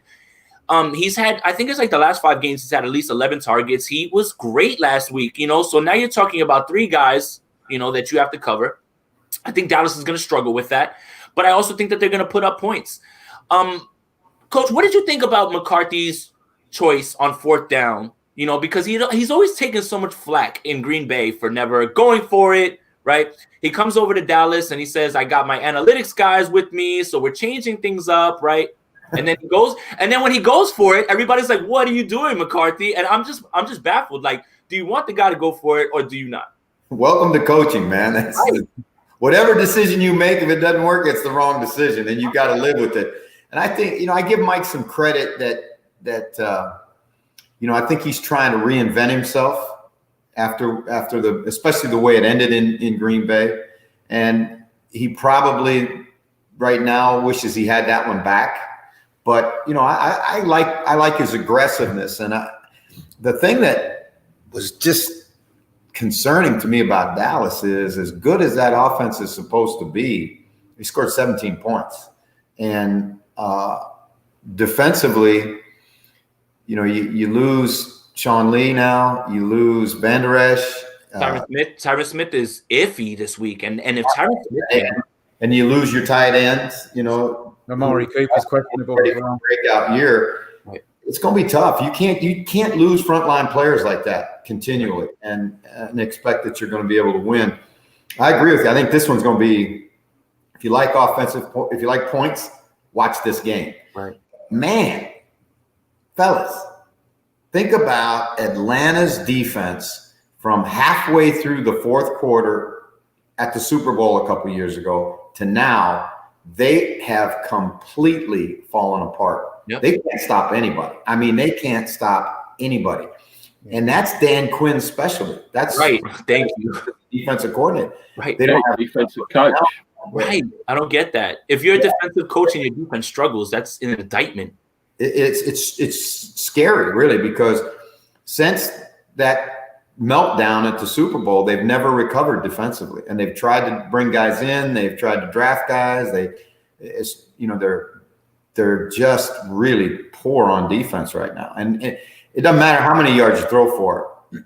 You got to get at least a couple stops during a game to win games. Right, and Dallas, and that's another good point too about the injuries. Blake Jarwin, unfortunately, ACL. Tyron Smith might not play. Amari Cooper, game time decision. You can't expect to just lose guys and just continue to play well. So I mean, I think that like I said, there's going to be a shootout, but I think that I got the Falcons in this one, winning this game just because they're a little bit less beat up than Dallas is. And also a lot of those yards that Matt Ryan got, like, it's great for fantasy football. Trust me, it's great. But it's all after the game sort of out of hand. The game's like out of hand, and then, you're able to, Seattle went from attacking them to just saying, you know what, we've got a lead. And they just, they were sitting back, in coverage, just making sure not to give up the big play or anything like that. Like, it's going to be a back and forth game, I think, this one, and it should be fun. The thing I wanted to ask you guys, because you two 49ers guys, how you feel about this. The thing, maybe the most impressive thing I saw all weekend, when you put it into context, historical context of where the player's been and what he's been through, was to see Aldon Smith play like he played. It's so crazy. It's so crazy, Coach, right? Aldon Smith and Bruce Miller. Nick, Bruce Miller, the fullback? Remember? Yeah. Both of them back in the league. And Aldon Smith, at certain points, didn't even look like he's taken time off. I'm so happy for the kid. Battling what he's battled, that's a disease. And I'm always going to root for Aldon Smith. I was very impressed with the way he played, and I am rooting for the guy, even though he's on the Cowboys. It's hard to say that. It's almost like you got to grit your teeth to say that. But when you understand what the guy has gone through to get where he's gotten and to play that well in week 1, man, that guy, his talent, it's always going to be like, man, what could have been with Aldon Smith? After 30 some years in this business, I don't get impressed particularly by sizes of guys but I remember going to the 49er facility in Santa Clara, and I was visiting one of their coaches, and I was waiting for the guy in the lobby, and Aldon Smith walked out of the locker room, and I went, holy shit. He is a unbelievable specimen, and was one of the nicest, and we talked for about 5 minutes, one of the nicest guys. He didn't know me, so we were just talking, and I mean to tell you, I am so happy for him. Yeah. And I'm with you, Jason, what he's fought to get through. And he's not out of the woods by a long stretch, but it's awesome to see a player back playing after 4 years. It's incredible. For sure, Nick definitely had some bad demons, and I'm like you two. He must have looked like Darth Vader when those doors opened. All you needed was the Imperial March. You to see that guy come out, because he must have been like the size of the doors. I thought to myself, man, that's the guy I want looking back at me in the morning when I'm showering and shaving. You know what I'm saying? That's the guy I want to see looking in the mirror, because that dude is like, wow. Yeah. But yeah, he was great for the Niners. Was it 16 and a half sacks he had in his rookie season when he was playing the other end? The Smith brothers.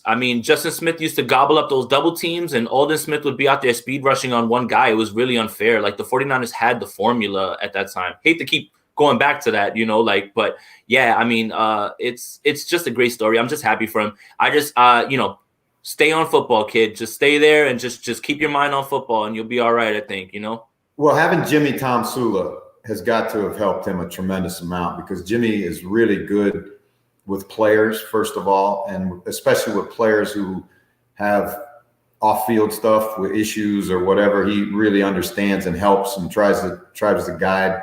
So I'm sure that's a big part of Aldon Smith playing well. And Jimmy wasn't a head coach in San Francisco, but he's always been a great defensive line coach and a guy that the players love. So I'm happy for both of them. Pretty good at passing gas. Sorry, Jason, go ahead. No, he's pretty good at passing gas in press conferences. If you guys remember that.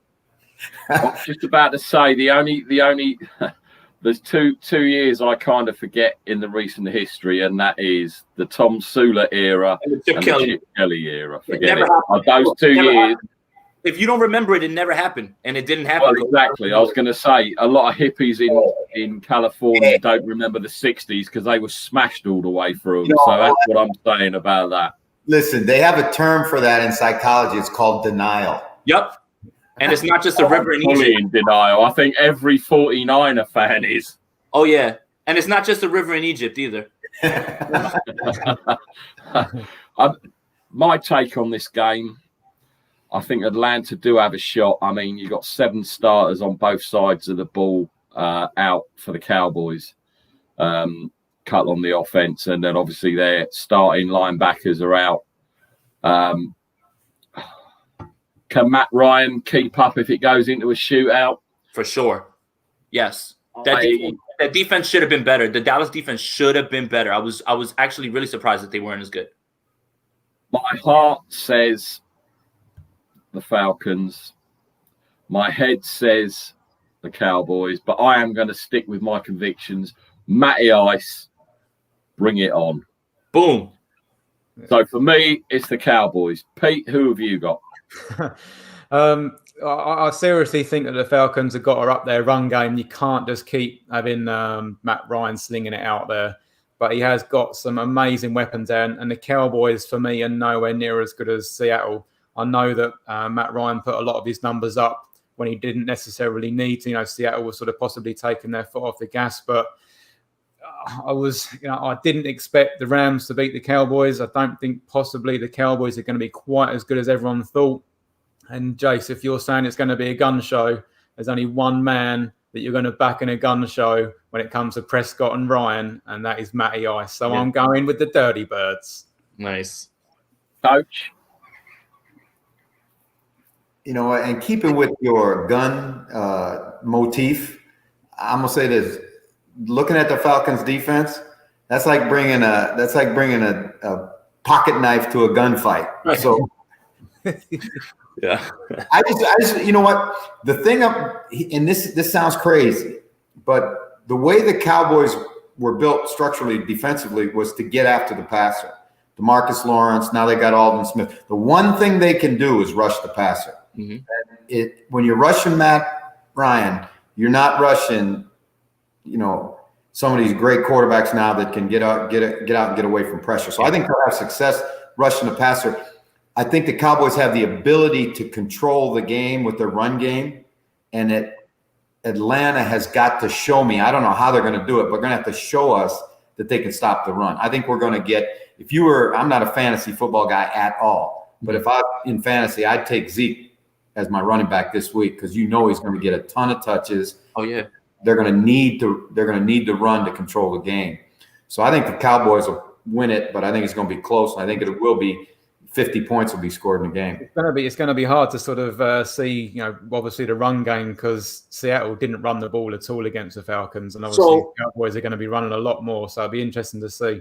Pete, that's really an interesting point. I'm afraid now because Seattle did something in week 1 that they never do. They threw the ball on 1st and 2nd down. I've never seen that from Brian Schottenheimer. Yeah. If you're going to put the ball in Russell Wilson's hands, God help everybody. I had always said the 49ers are fortunate that Brian Schottenheimer wants to take football back to the 1920s and run the ball 1st down, 2nd down, maybe throw it on 3rd, instead of putting the ball in the hands of one of the top 1, 2, 3 quarterbacks in this league with those weapons. And if this is a philosophical change from run first to pass first, and they are in fact going to let Russ cook, it's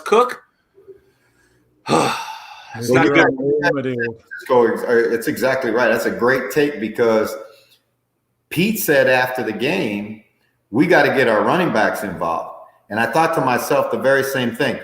Do you want Russell Wilson with the ball in his hands 50 times a game? Or do you want Rashad Penny with the ball in his hands? Right. Well, I'm going to take Russell Wilson with the ball in his hands every day. And that's not a knock on Rashad Penny. It's just those guys aren't dynamic running backs in my mind, right.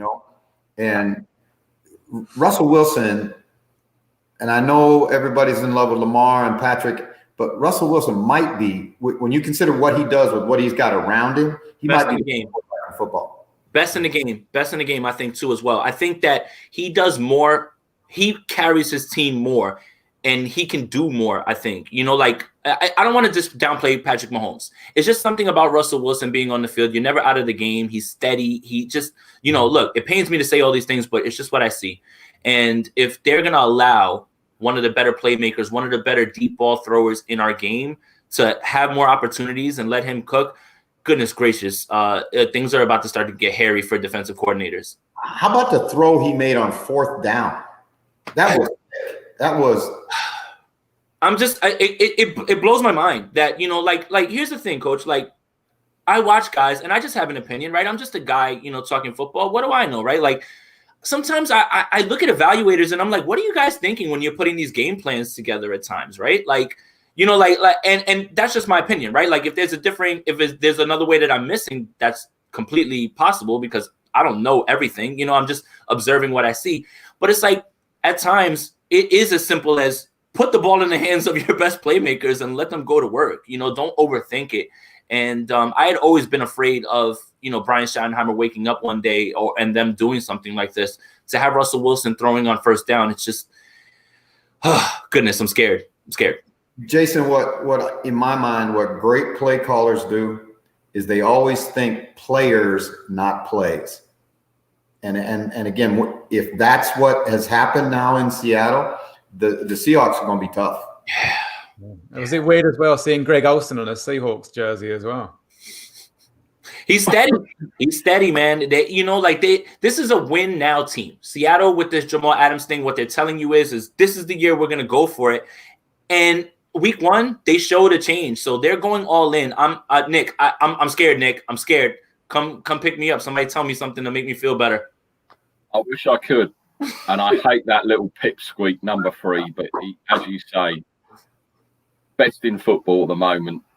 The amount of times we've seen him in the Niners games where we think we've got him and he spins out and throws for 50 yards and it's a touchdown and everyone's looking around going, the fucking hell was that? He is amazing to watch. Amazing to watch. It's going to be interesting. I hate him, but I admire him. It's going to be really, really interesting to watch Belichick work against him. Yes, I can't wait. Oh my goodness, can we talk about that game, please? Yeah. Well, let's go around. Let's go around the horn. And what do we get for the Atlanta Cowboys game anyway, Coach? Who did you pick? I'm taking them boys. Falcons. Nick. Falcons.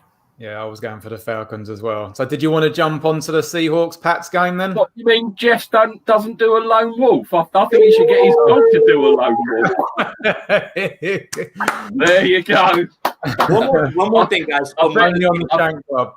One more thing. I hope Neil watches this on the replay and gets you to do that live when you join him in the Sky Studios, because that would be hilarious. Hopefully sooner rather than later as well. One more thing, guys, too. And this has really nothing to do with the game, but because there was no sound, in that game or anything like that, I could hear Russell Wilson's pep talks, and it was just annoying me all game. Like, I just, all right, guys, here we go. All right, man. Like I don't want to hear it. Drown him out. Hey, bro, it's almost, I swear to God, you can't tell if it's Russell or if it's Pete. Right. They are exactly alike. They're both. They are. They're both 2 cornballs on the sideline. Right. Like, it's so generic. All right, guys, a lot of focus every play. Like, it's so generic. Yeah. Let's keep going. Let's keep going. And then we got the shut up. And then this week we got the polar opposites this week with Belichick on the sideline. Oh yeah, is coming out in these 2 cats over here, right? Wait, one more.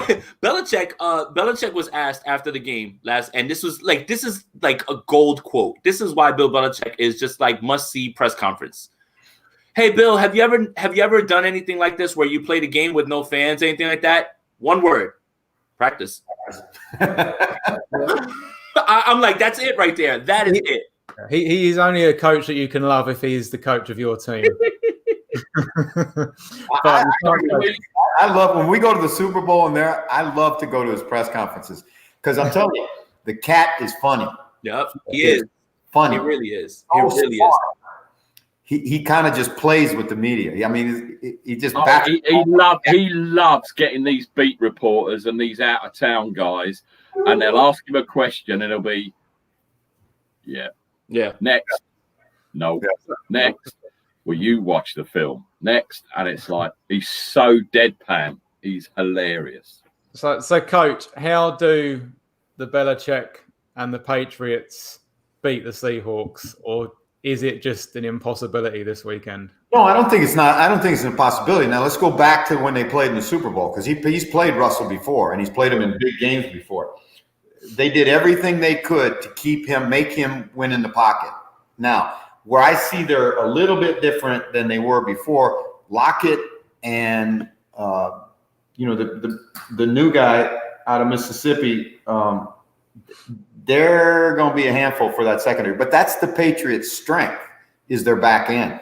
Yeah. And they'll play real disciplined football. They'll run the ball. And they had 200 yards rushing against Miami last week. They'll give Seattle all kinds of formations and motions and all that stuff. But I tell you what, this game is really unique in that the two teams really match up kind of well against each other, because the Seahawks play a style of defense that you can get in formations, you can get in motion, you can do all that stuff, and they basically just sit and wait for you to play. Where Miami was trying to check to get into the best defense against every look, and they got themselves in some situations where they missed checks, and the one where Cam takes the ball and he runs to the edge untouched. Well, that should have been, they blew a check and the guy didn't come over where he's supposed to come over. I think New England is just so good at what we call complementary football, where all three phases play to one another. And then think about this: the special teams coach from Seattle left the team last week, the day before the game, for personal reasons, and they haven't replaced. Now Larry Izzo is going to coach the special teams, but you're going against Belichick, and he'll have something cooked up for him in the kicking game. You can bet a punt block or something to try and take advantage of that coaching opportunity. Yeah, sure. I mean, Nick, what do you think on this game, Seattle Pats? I mean, I don't know what you see, but perhaps sort of the same as me, but you go first. I will see the Pats win. I hope so, because it's the Seahawks, and I don't care. I hope so too. It's going to be a great matchup because you got two great coaches. Obviously, you got Belichick. You've got against the pipsqueak mentor in Pete Carroll. I want to see what Cam does in this game against a better defense. I think he had it a bit too easy last week. I think it's going to be a very good game, and it's one that I might actually stay up or get up to watch 01:20 a.m. in the UK. I like this matchup for the Patriots. The Seahawks are great. We know they're great, but I just think it's Belichick again, He's got Cam Newton there. The secondary in their team plays well. Seattle doesn't really have a pass rush. Their offensive line is still suspect. But I think this is going to be a really good game to watch. But I'm going Patriots for me. Jason? Coach nailed it. Belichick's plan is take away your right hand and fight me with your left. Beat me in another way. And, he's going to put a plan together to make sure that Russell Wilson stays in the pocket.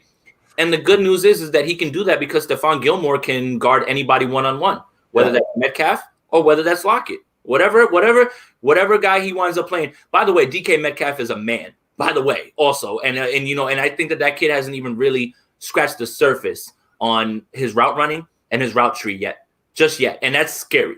We're going to look back on this draft and wonder how DK Metcalf fell to Seattle in the second round and how many people passed on him. Like, he's that good. But expect Belichick to make Russell Wilson do things and make Seattle do things that they're not comfortable with. By the way, can I say this? I am super happy for Cam Newton. God, guys, I'm so happy for him. What a great game. And I think that what I saw last week only highlights the brilliance of Bill Belichick and Josh McDaniels. They didn't try to smash a square into a circle hole. They amended their offense to what works for Cam Newton and changed everything up. They didn't just keep their system and say, now you're in the Tom Brady role. They've worked through it, and they've completely changed this offensive philosophy, and they've allowed Cam Newton to run. Cam Newton runs for over 100 yards, I think, in this game, and it was just happy to see him doing Cam Newton things. He looks like more like the player that we used to see before the foot injury. So Belichick's going to come up with it. This is going to be a great game, but in the end, I still have to go with the better quarterback. Unfortunately, I think Seattle pulls this one out in the end. Yeah, I'm still thinking, week 2, I still think it's too early for Cam to be firing on all cylinders. For me, Seattle are potential Super Bowl candidates. They're a real top team. I can see this one getting pretty ugly for New England. I really can. I don't think New England are going to be in the game at all. I just feel that Seattle, if they'll improve their running game or at least sort of try and run the game a little bit more, I think they'll open up that pass play even more. And like you said, Metcalf and Lockett, they are legit. And Wilson throwing bombs to these guys. Seattle's first home game. I know obviously they're not going to have the 12s cheering and everything like that. But for me, I still think Seattle will take this by 20 points. Whew. I think it'll be closer than that, but I just think that Seattle's going to get it done. I think they win by 20. Ooh, would you like that? Definitely 3 Fosters material, brother. I think Belichick would never allow that to happen. Won't happen. Like I don't think that. He just can't let that happen. Still, this is a different New England Patriots this year. I know that obviously N'Keal Harry sort of ended up sort of chucking one out at the end zone, and it could have been a bit more, but I don't think Miami were any good at all. I thought people were going to expect a little bit more from Miami. I think they were poor. I think it was a nice, easy opener for the Patriots, and they still didn't look great. Still going to sort of struggle with that pass game. I don't think they've got too many weapons in the passing game, sort of deep. I don't think N'Keal Harry's the answer. Pete. Shut me up, coach. Shut me up. Pete, go back to the couch and lay down. I'm getting a proper therapy session today from coach. One more thing that I noticed when I popped on the film, and you could be sure that that this is going to be highlighted by Seattle's defensive coordinator. When Julian Edelman was on the field, that's your tip that it's a pass. That's your tip that this is a passing play. I think when he was on the field, they threw the ball 83% of the time when he was actually lined up. So that's your tip that this is a pass play. And you know what? There's one guy we haven't spoken about in this game either, Jamal Adams. The guy looked good, and he's going to have fun out there. And that's a really good point, because I had questions when they signed him, because the way that they normally, you go back to the Cam Chancellor and then beyond that, the way they played their safety in the past has not been to really to the suit Jamal Adams' skill set. Mm-hmm. And then you watched against Atlanta, where was he? He was down around the box, he was blitzing, he was affecting the game.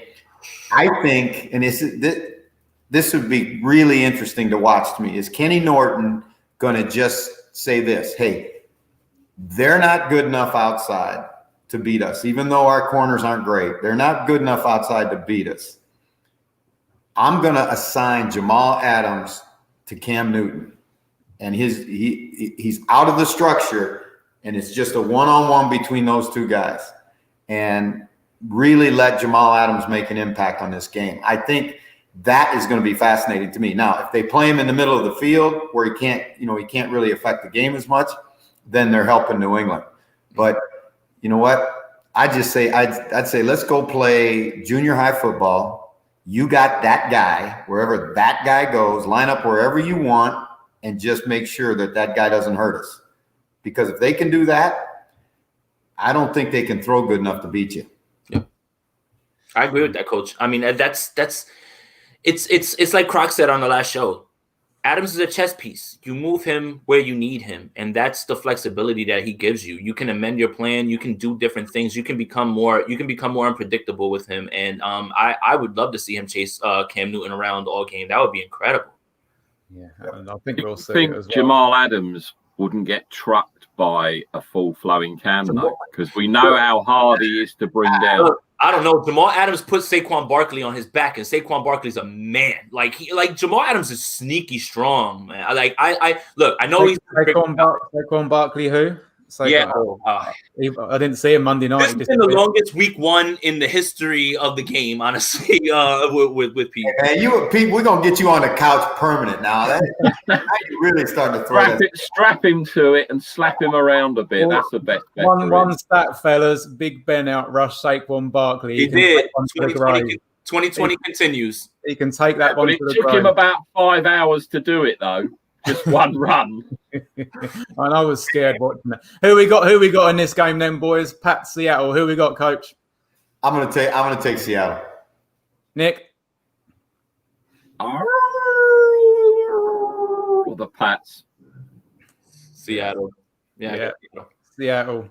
Nick, we're moving on to the next game. That was another good wolf, and you seem to be wolfing quite a bit today, to be honest. But nice.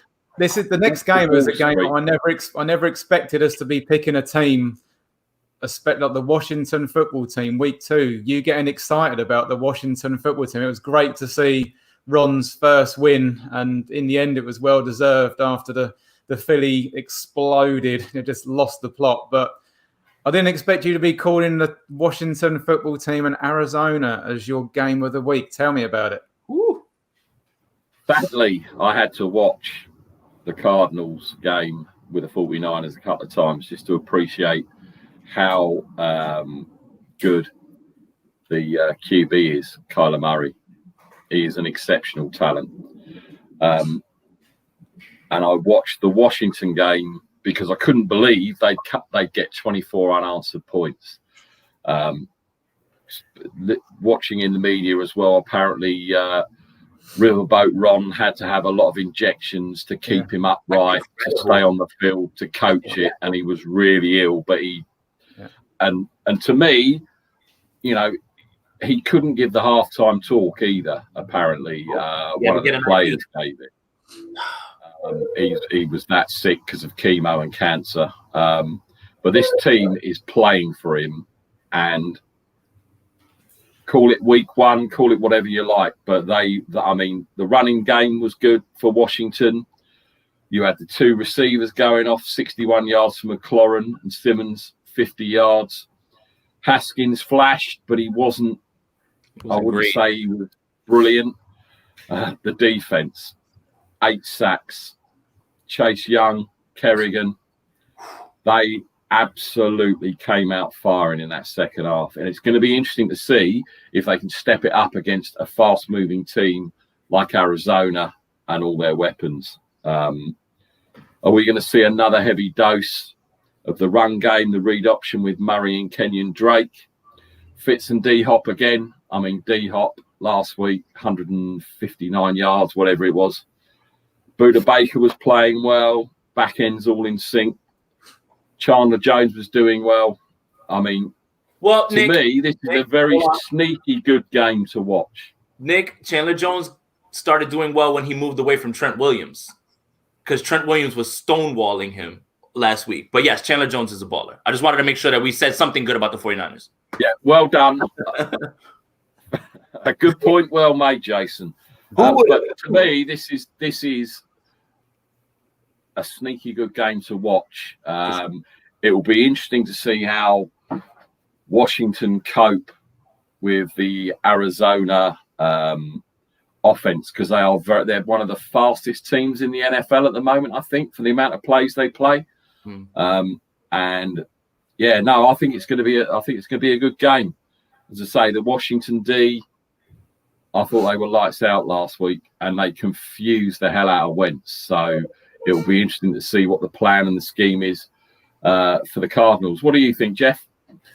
Well, I think it's shocking to think that how many of us would have ever guessed that one of these teams would be 2-0 going into week 3. It's going to happen. I like Arizona in this one. There were a lot of great storylines about the Redskin game, the Washington football team's game. I'm a big Ron Rivera fan. I think he's still got a lot of work to do at that place. You talk about draining the swamp in Washington, which was what they talk about in politics. That organization was maybe more screwed up than any in football. and he went in there and has already, you can see his fingerprints all over that team. I got to run because this dog right here needs to go. But I will say this, I'll take Arizona. It's been a blast with you guys.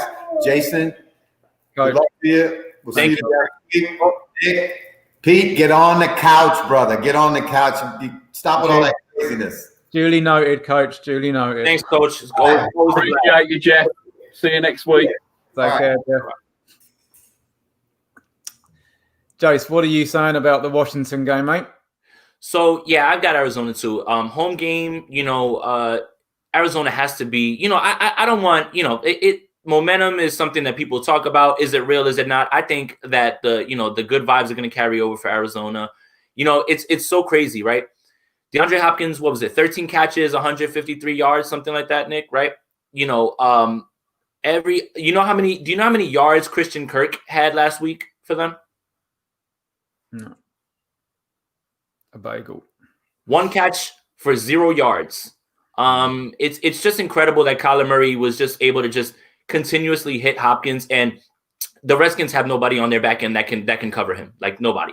And I expect Kyler Murray to do Kyler Murray things, and I think this team that type of win in week 1 against the NFC champ could springboard teams on their way. And this is what makes Arizona scary. They're going to be at home in their element. I think they're going to take this one.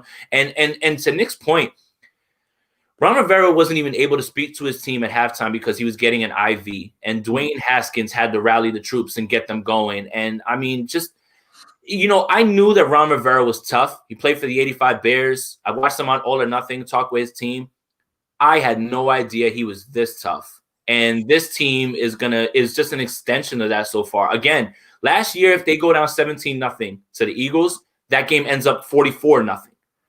The resolve that team showed, and they didn't fold, and they continued to play for their coach, that's the difference between last year's team and this year's team. Yeah, I'm not too sure you're going to get that every week, and that's the problem. And I think the fact that it was their first game at home, they had something to prove. It was an awful off-season for them. Ron Rivera's come in there. He's had to sort of shake the whole team up. Then he's had the awful news of the cancer. For me, games like this where you're down 17-0 and you come back from it don't come around that often. And I think it was a one-off. I think we're going to see the Washington team that we were expecting, which is a team sort of still struggling. And for me, I do think Arizona did look good against your boys again. I know it's week 1, but Kyler Murray at 95 yards rushing on a QB. I don't know how you defend the guy. I really don't. And now he's got Hopkins there, who week 1, and these guys are on the same page already. I mean, that's scary. And you've got, like you said, Larry Fitz there. I mean, I think again, this is Washington going back to where they were. I don't think they're quite going to be as bad as what they were in the first half, but I don't think you're going to see them as good as what they were in the second half. I think they struggle to get points, and I see Arizona running away with this game. I really do. Yep, good pick, Nick. I like this pick. Really good pick for this game. It look like I'm lone wolfing again then, does it? You got Washington? Yeah, taking Washington. I think the riverboat Ron is going to carry on. I like this defense. I think they're going to be more disciplined this week. And yeah, no, I do. I like Washington, and I like what Riverboat has brought to this whole organization from top to bottom. I don't think it's going to be a blowout. I think it's going to be a close game, and it's going to probably show up how bad the Niners played against Arizona, if I'm honest. Right. I would love to be wrong. Let's just say that also. I would love to be wrong, for sure. Like if Washington wins, I'll be super happy. But again, not to keep talking about the Niners, but the Niners played their worst game possible in all facets, it seemed like, especially after they started. So it's like, don't expect that to happen again. And it took all of that to happen for Arizona to beat them by 4 when, for sure, the 49ers will tell you in all facets they didn't play their best game. Yeah, for sure. No, I'm still going Washington. You two are both obviously going to Arizona. So, yet again, it's getting better. This is becoming a long theme going on. And we didn't mean for this to happen. I think, do you know what? And to the next game we're going to talk about is going to be the Broncos Steelers. So I might as well just lone wolf it now, and we'll move on to the next Broncos. game. You got the Broncos. No, I'm going the Broncos. Nick. I've got to go against Pete. I've got to go against him. Nick. I mean, I hope you didn't put. If you're in some sort of contest with the Pick'ems, you got to put your feelings aside and just the trouble is, Grace, is he's lumped at the bottom of the division, so he realizes that he's got to make. No, I'm not. Thank you. Our friends from the UK Vikings are now bottom because I actually picked Cleveland, so I'm not bottom. I'm not sure the UK Vikings know how to use digital devices, which is probably yeah, going on last week. Yeah, you're probably correct. But yeah, okay, Pete. Let's talk. I'm putting it out there, keeping it short and sweet. Drew Lock showed me last week he's a good QB. He needs to go another level and play. He's never played a defense like this. I think this will be his coming out party. Hopefully, Cortland Sutton will be back. I know Philip Lindsay's out, so Melvin Ingram, the 23rd, the 3rd. I don't get all this. The seconds and the thirds they have on their shirts. That's everyone now apparently is a third or a second. So I'm definitely going Broncos. I know where you're going, Pete. Yeah, but I can't defend the indefensible. But I just think the Broncos this week, especially after that tough loss against the Titans. Can I have what Nick is drinking? Well, at the moment, I can't see that. Can you? Harvey's IPA, very nice, or IPA as it's known at I know you've been big on the Broncos all off season, and I know you're going to stick with them. I haven't been able to sort of watch a proper rundown of the Titans Denver game yet, but obviously I watched every minute and every second of the Steelers game, and it was pretty much what I was expecting. It was rusty, but it was great to see Big Ben finally throwing. There was a couple of passes that he made that were just bizarre. They weren't any good. You could tell he was sort of shaking the rust off, but there are other ones that he put on an absolute dime. So I've got no faith that once the guy's had a little bit more time, he's going to come back all guns blazing. But the rush defense was just absolutely unbelievable. And, Saquon Barkley, one of the best runners in the league, shut him down to absolute, to next to nothing. I mean, the guys were just getting to that backfield so quickly. Nick was trying to mug me off and sort of moan about the pass defense. Yeah, okay. But again, there's plenty to sort of work on there. And there was still 2 interceptions, one in the red zone. It is positive things. It was a shame to see Connor go down injured, but I think he'll be back for this game. But seeing Benny Snell come out made us all sort of smile because it made us realise that there is life behind Connor. Perhaps Benny Snell maybe even sort of starts. I don't think he will, but I think he'll probably end up getting just as many snaps even if Connor does start. Deontay Johnson started off a little bit ropey, but again, he sort of grew into the game. Juju still looks great. He's able to sort of break his coverage, and that's 2 touchdowns for him. The only real upsetting thing was to see the right tackle Zach Banner go down. The guy all off season did really, really well to get his start in place, and it was really sad to see his face on the sideline. You could tell that the guy was proper upset. He deserved his start, and he's been great as well during the off season. Any Steelers fans, I'm sure they probably saw the flash dance videos that he made. I mean, absolutely epic. I mean, the guy wants to sort of relate to the fans. He's a character that you can love, and it was really sort of sad to see him go down. And Wisniewski got a pectoral injury as well, so he's going to be out, the right guard. But we're going to see Kevin Dotson, our 3rd draft pick, so it's going to be interesting to see him. I think we're going to see Chuck Securafor going sort of right tackle. So it's going to be a little bit on the offensive sort of side of the ball. We're sort of on the left-hand side, we're still going to be protecting Ben well with Villanueva and DJ Finney. So I'm not worried. I'm really not worried. I still think we're going to beat them. It'll be a tough game. But at the end of the day, this is the Steelers team that are looking good going to the playoffs. It's a Denver team that I don't feel that are going to the playoffs. They've got injuries all over. The jury's still out for me with Drew Lock. I think he's going to be a good player, but at the minute, the weapons he's got there, it's still too early to tell. Right. With Philip Lindsay being out, with Von Miller being out, I just continue the Steelers to continue on and go 2-0.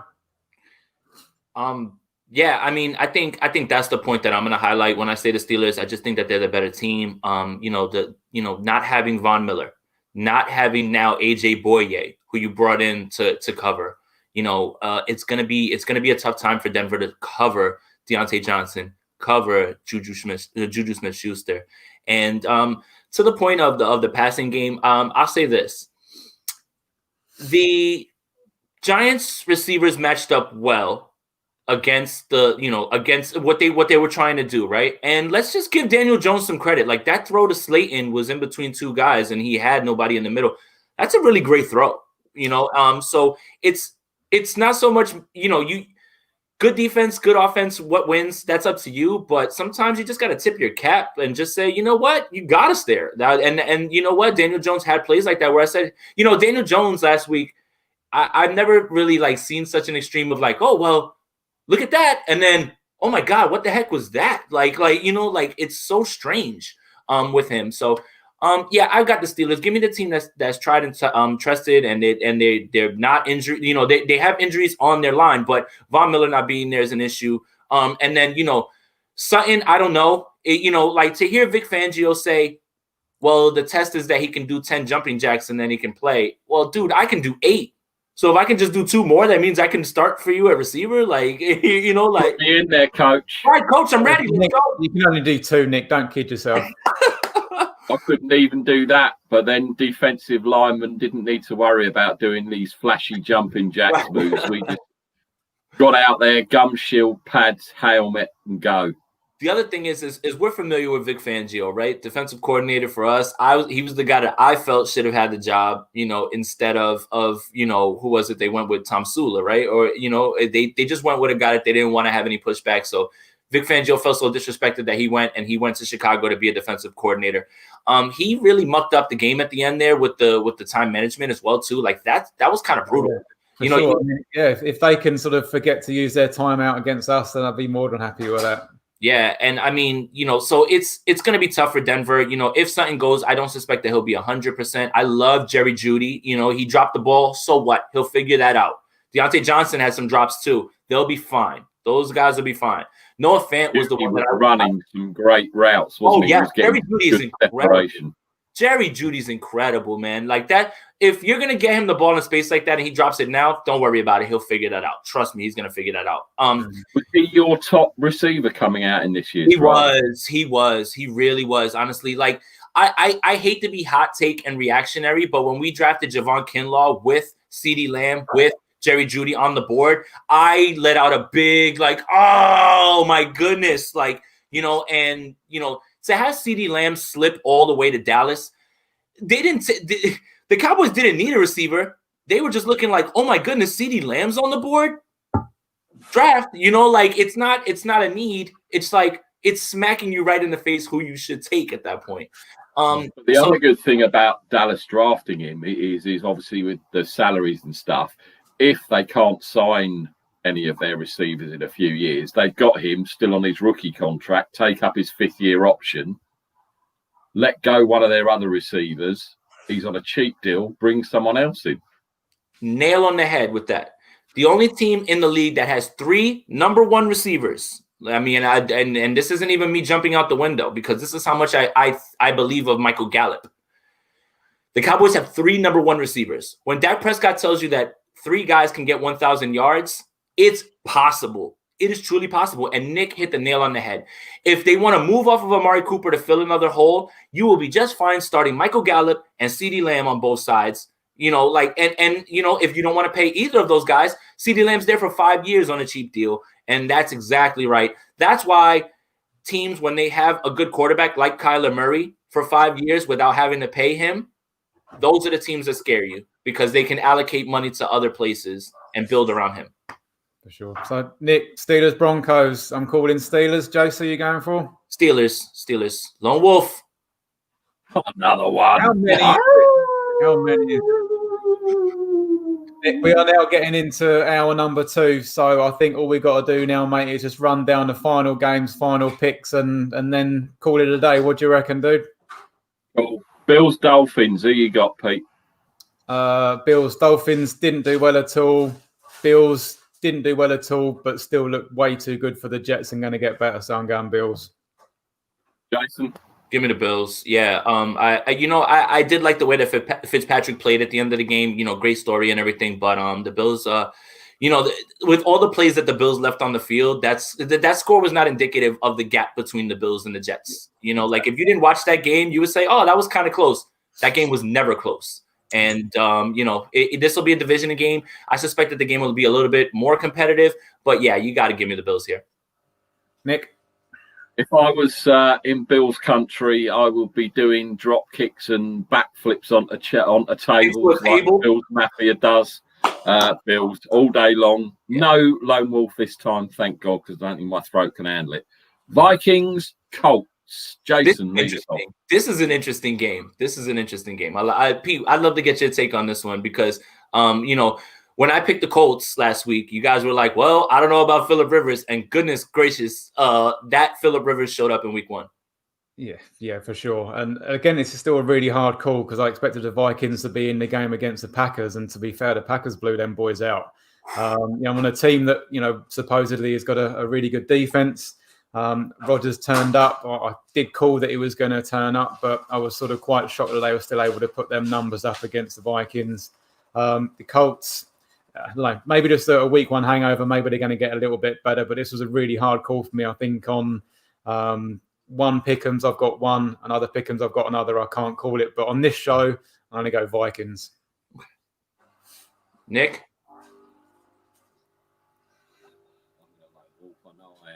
I'm going Colts. Phillip Rivers will fix his problems. He's behind the best offensive line he's probably ever had in his career. Ever. And he's in what, year 52? Something like that. And still couldn't beat the Jags. Some of those throws were weakness. Yeah, Phillip Rivers of yesteryear did definitely show up. I watched the Vikings-Packers game and I thought the Vikings were awful. Absolutely awful.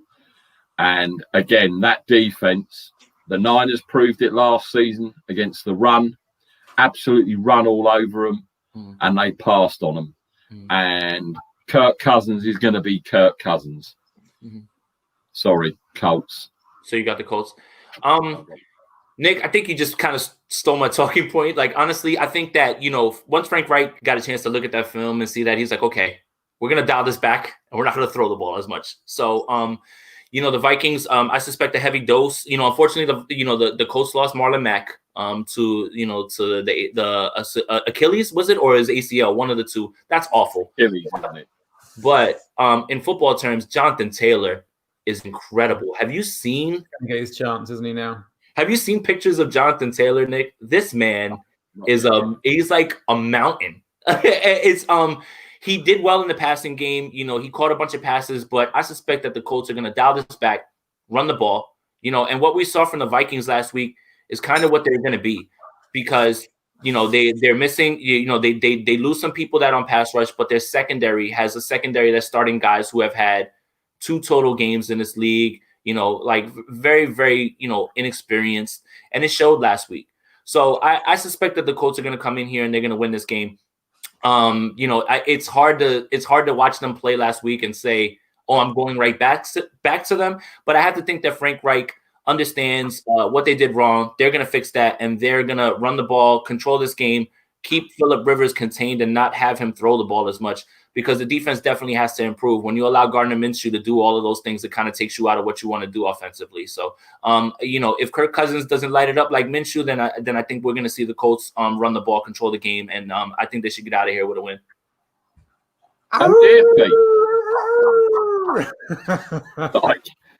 Right, the next one, Lions, Packers. Jason. Again, not to be a conspiracy theorist, right? Packers need wide receivers. Packers need a lot of things. First round, Jordan Love. Aaron Rodgers does not like that. And you cannot tell me that man did not want to come out. It didn't matter what defense was in the other side of the field last week. You cannot tell me that man did not want to prove a point. And good. That was a big statement for him. It's like, I don't give a shit who you drafted. I don't care what you think of him. watch me for 3 hours and watch what I can do. And some of those I mean, I know the receivers were catching, and just amazing. Honestly, yeah, you know what's going to happen here, fellas. Can you see what's going to happen? Lone Wolf. No. Rodgers is going to light it up this season. He's going to leave Green Bay. Cam's on a 1-year deal. Oh no! Rodgers goes to the Pats. All the players come back from COVID, and then the Pats dominate again for another couple of years. You can just see it. I can't deal with that. Don't put that evil on me. Don't put that evil out there. It's just so Patriots. No, and so you watch him throw, like it's incredible, right? It's a guy who's 38. Like, it's just, you shouldn't be this good still, right? And it was a laser show in a week where we're talking about quarterbacks and people who were having rough week ones, no preseason. Aaron Rodgers just came out and lit it up. And I was blown away. I was just like, I don't know what else to say. In this game, you have to give me the Packers this week. I'm not even like, look, I picked against the Lions last week. Look what happened. No Kenny Galladay again. DeAndre Swift, Adrian Peterson. Put some respect on his name, please. Yeah. He looked good. Good. It's incredible. He just walks in and is like, give me the rock. It's incredible. Certainly one of the sort of the things moving forward for the Lions, they must have been pretty impressed by how well he played, to be fair. But for me, I just think Green Bay dominate this game. Yeah. But the fact that Stafford and Swift have probably had no sleep this week after still having nightmares about that sort of final play. I mean, how different it could have been. Fair play to the Bears for sort of hanging in there, but I think that was more Lions choking rather than Bears winning. But for me, Green Bay looked good. If they continue playing like that week in, week out, it's going to be a good season for Green Bay. This is, what's funny too, Pete, about what you just said. So, right, I'm in my living room. I drifted away from that game, right, because the Lions are just like, running away with that game, and Trubisky's being Trubisky, and I'm just like, oh my god, like I blew it, like I'm the only idiot, right? And then the game starts to pick up, and as red zone keeps going back, I'm like, what? And then and so I'm already like sort of taking my victory lap in my living room with my wife. I'm like, man, I'm the only one who called it, And I see that throw go up to Swift, and I'm just like, oh my goodness, it's over. And when he dropped it, I was like, wow. I was like, I that is complete luck on my part right there, because there's no reason that game should have ended up the way that it did for the Lions. This is what having football back is. I'm looking at my accumulator thinking, here we go, I've got the Lions winning, I've got the Eagles winning. That's what football does to you. In 1 minute, you're sort of money in the bank. Next minute, they screw you over. How many people lost survivor pools this week picking the Eagles over the Redskins, picking the 49ers over the Cardinals, picking, like all of these games? Like your survivor pool is shot in 1 week, and this is what happens. Football throws up these sort of games and these sort of magical moments. But yeah, when you've got an accumulator riding on it, you're not impressed. But for a neutral watching it, that's what football does for you. The games just sort of change so quickly. For sure. Nick, what's up? I'm assuming we are all Packers. We're all cheeseheads. Yep. Right. Its next game is the G-Men versus the Chicago Bears. Jason, what you got? This game is incredibly hard to pick. This game is so pick 'em. Like, I literally have no idea. Like, I wouldn't be shocked if either happened. I'm going to pick something, but I'm going to talk myself through it at the end, and I'll see what I come up with. Let's just be frank. For a large majority of that game, Mitchell Trubisky was Mitchell Trubisky. Goodness gracious. I don't know what exactly. That might be the one game that I really didn't sit and study, again, because I just took my victory lap and I just ran with it. I was like, I'm not even going to go back and watch how this happened, but for the large part of that game, Trubisky looked very, very Trubisky-like, right? And then I don't know what happened. All of a sudden, he just starts throwing the ball, and all of a sudden, boom, they win the game. And a lot of that has to do with what the Lions were doing on offense as well, too. I think it's interesting that, David Montgomery actually played this week, even though considering that he had that groin scare, everybody pretty much thought his season was like over, and he played, and he actually looked pretty good for a guy that was limited all week and had a groin injury. So I think the Bears know exactly what it is that they need to do. We saw Benny Snell kind of cut through the Giants' run defense. We didn't see James Conner have the same sort of success. But I think that the Bears are going to try to do that, try and limit it, try to make sure that they, keep Trubisky from having turnover-worthy plays. On the other side, though, the Giants have a lot of firepower on offense. Like, regardless of whether they're good or not, you're talking about they probably are getting Golden Tate back this week. Sterling Shepard, Darius Slayton, Evan Ingram, Saquon Barkley, and Daniel Jones's running is a little bit underrated. Now last week he was running for his life as opposed to running for yards. That's a little bit different. That's not Kyler Murray. Big difference. Right. There's a big difference between looking for yards and just trying to not get killed by Cam Hayward and CJ Watt and these guys, so that's different. This game is so close. I'll just go out on a limb. I think the Giants win this game. Yeah, I may be wrong, but I think Khalil Mack might be out of this game. I think he's on the report as questionable, maybe, but I don't know. I think Robinson's still looking for a contract, so he's still a little bit upset there as well. And I don't know if you saw my bold prediction. It was Trubisky to throw 3 TDs and 300 yards last week, and it almost came good. And getting a bold prediction on Trubisky would have been pretty epic, but it didn't happen. It was close. But from an epic fail. Yeah, but from what I saw of the Giants, they were better than They actually sort of scared me for a little bit, and I think they have got weapons there. I think Saquon Barkley will have a breakout game, and I can see the G-men going to Soldier Field and getting the W. Nick, Wolf. Danny Dimes, as you say, got those weapons. Mac could be out, or at least limited in his snaps.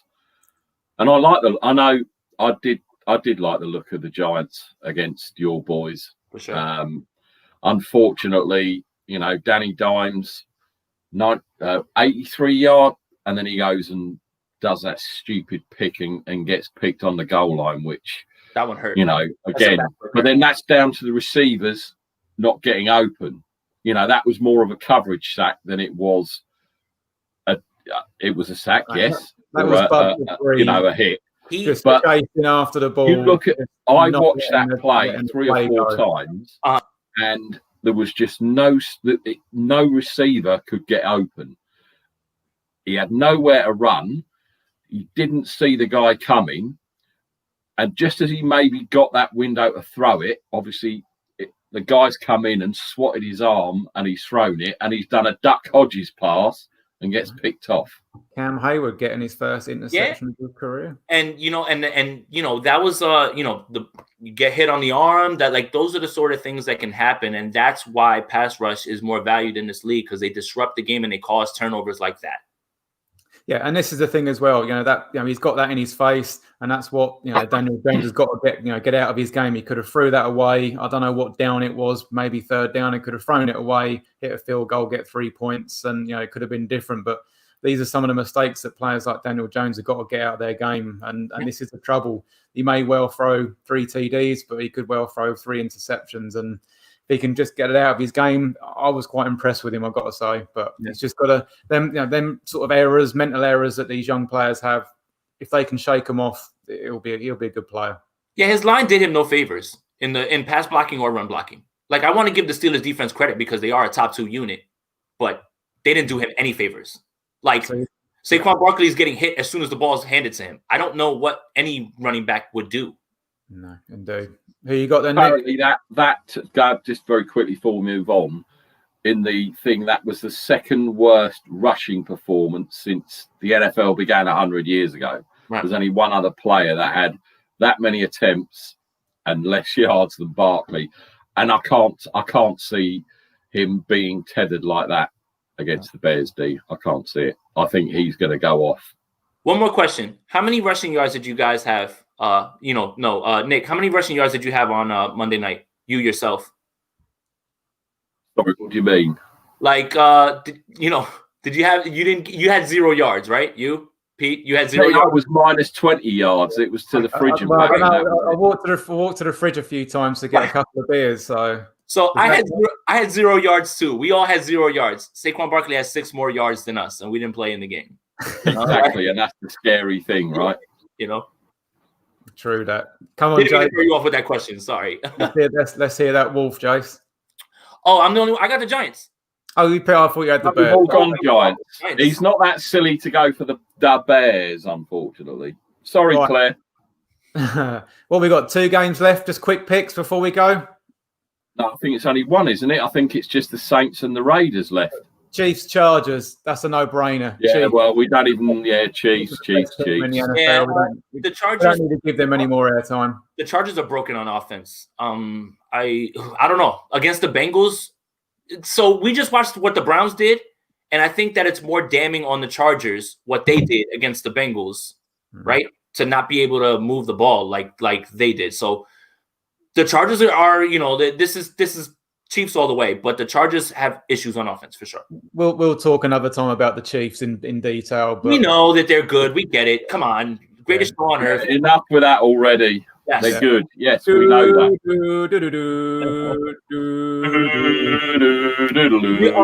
I mean, I know this has nothing to do with anything, but did you see that somebody who went to the Thursday night game actually got COVID?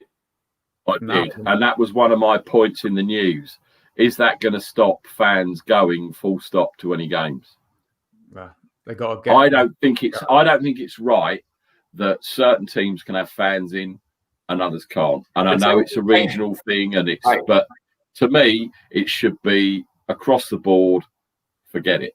The Titans in 4 weeks will be back to full capacity. That's the plan. They're going to ramp up every single week and bring in more people. 4 weeks, they'll be back. I don't know how that's going to work, but that's what they're saying.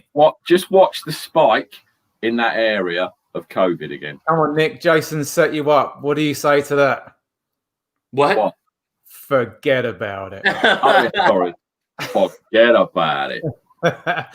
Last games, boys. Raiders, Saints, Sun Alliance Stadium. I've got a feeling I'm going to lone wolf this because I'm big on the Raiders. I just think that as much as everyone sort of says the Saints, it's one of their years to do it. From what I saw against Tampa, I wasn't that impressed, and I like the Raiders. I think Derek Carr's got something to prove this year. I love Josh Jacobs, and I just think opening day, Sun Alliance Stadium on the Death Star, it's a Raiders win. Okay, so this game worries me for the Saints because Michael Thomas is out. If this injury is as bad as they're saying with Michael Thomas, that is awful. Awful. Because Emmanuel Sanders didn't run many routes. And they just brought him in, and it's like, Traquan Smith was out there running with the twos, but he's a better blocker than he is a runner. So now this wide receiver core is thin. The focal point of this offense now is going to be intermediate routes, and everyone knows it, right? Play the mid. Like Drew Brees' deep ball did not look like anything that you should be afraid of or honoring at this point. So it's going to be a lot of Jared Cook. It's going to be a ton of Alvin Kamara. Okay, we paid you, Alvin Kamara. We're going to feed you until you throw up. You're going to get all of the receptions out of the backfield. You're going to get as much run as possible. I still believe that this Saints defense has enough to hold down the Raiders, but it's tough without Michael Thomas. I'm going to pick the Saints, but I don't feel good about it. I'll be honest with you. I don't feel good about it. I am betting on the Saints being the better coach team and having the better defense. That's what I'm going to hang my hat on, but I don't feel good about it. What I saw from the Raiders this week, Josh Jacobs is a man. We don't have to we don't have to like highlight that. He's incredible. Darren Waller is really good as well too. And I was upset that Henry Ruggs had the start that he had to have that injury and kind of had to have that like taken out of his. He was schemed open, and it got me so excited because Henry Ruggs was the guy that I wanted the 49ers to pick. I felt like he was going to be their best fit, not the best receiver. Right? There's a difference between Jerry Jeudy being my number one on the board and Henry Ruggs fitting the offense better with what his skill set brings, right? Like if you close your eyes, sometimes you see Tyreek Hill when I watch him, like I'm like, oh my goodness, like that looks like Tyreek Hill. So I don't feel good about it. I'm going to pick the Saints, but I don't feel good about it. The Raiders have a great offensive line. You expect them to be able to run the ball, and I don't know, man. Like they look a little bit different this year. They do for sure. Mm-hmm. Nick, what you saying? Well, I don't like the Raiders. I know you don't like the Raiders. I don't like John Gruden, and I'm going to pick against them every week. Even if me and you were playing and Jason was our wide receiver, I'd still pick us to win. I'm not going to get much done at wide receiver. So, no, Yeah, I mean, the receiver missing for the Saints is a big loss. But again, we all know Sean Payton is a master tactician. They've got a good defense. Derek Carr looked ordinary. I didn't think he looked brilliant last week against the Panthers. Panthers really could have won that game. And I just think that the Saints are a better team, and a better team should win. So for me, I'm going the Saints. Pete, close us out with a lone wolf. Do we have records on how we did? Like on the should we just be keeping track of that? Because I'd like to know. Like, I want to hold myself accountable. I got a ton of picks wrong last week. I think we'll remember when we get hit up Twitter this week. We'll definitely be. You'll remember, Pete. Yeah, Pete, enjoy it. Enjoy it. That's why you should lap it up in a week. I agree with you because it comes and goes. Boys, I can't lose this week. You're expected to beat the Jets. If you win, no big deal. If you lose, shame on you. If we lose, we've got a huge issue. I'm gonna have to hide. And being lose, I'm deleting Twitter. Right. I'm quitting work. That's it.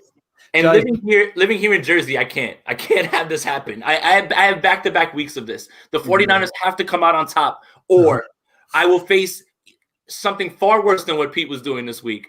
You know, people who know me and say much nastier things. I won't be nasty, that's for sure. But no. It's all banter. Some banter with it. Jason, the people here, it's not banter. They say some pretty mean things. Jason Mimosa, thank you so much for joining us again today. Again, Jeff, thank you very much for joining us on the show. It really does sort of mean a lot to us. Yes.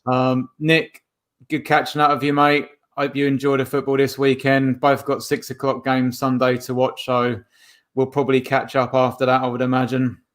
But it's been another good show. Nick, have you got your soundbite hooked up? As ever, and this is now our outro. It's got to be. Good show, guys. Thank you very much. Thank you, Jeff. Thank you, Jason. Thank you, Pete. Thank you for all the comments. Thank you for everyone watching. Big Ken, if you watch it on the replay, hope little Ken's doing well. Thanks, City Boy. Cheers, Mark. We love you. We will catch you all very, very soon. Ball and a hat and a red shirt. Now he takes off the shirt. He's running down the middle by the 50. He's at the 30. He's bare-chested and banging his chest. Now he runs the opposite way. He runs to the 50. He runs to the 40. The guy is drunk, but there he goes. The 20. They're chasing him. They're not going to get him. Waving his arms, bare-chested. Somebody stop that man. Here comes the blue coat. Oh, they got him. Here They're comes coming the blue from the left. Oh, and they tackle him at the 40-yard line. We out.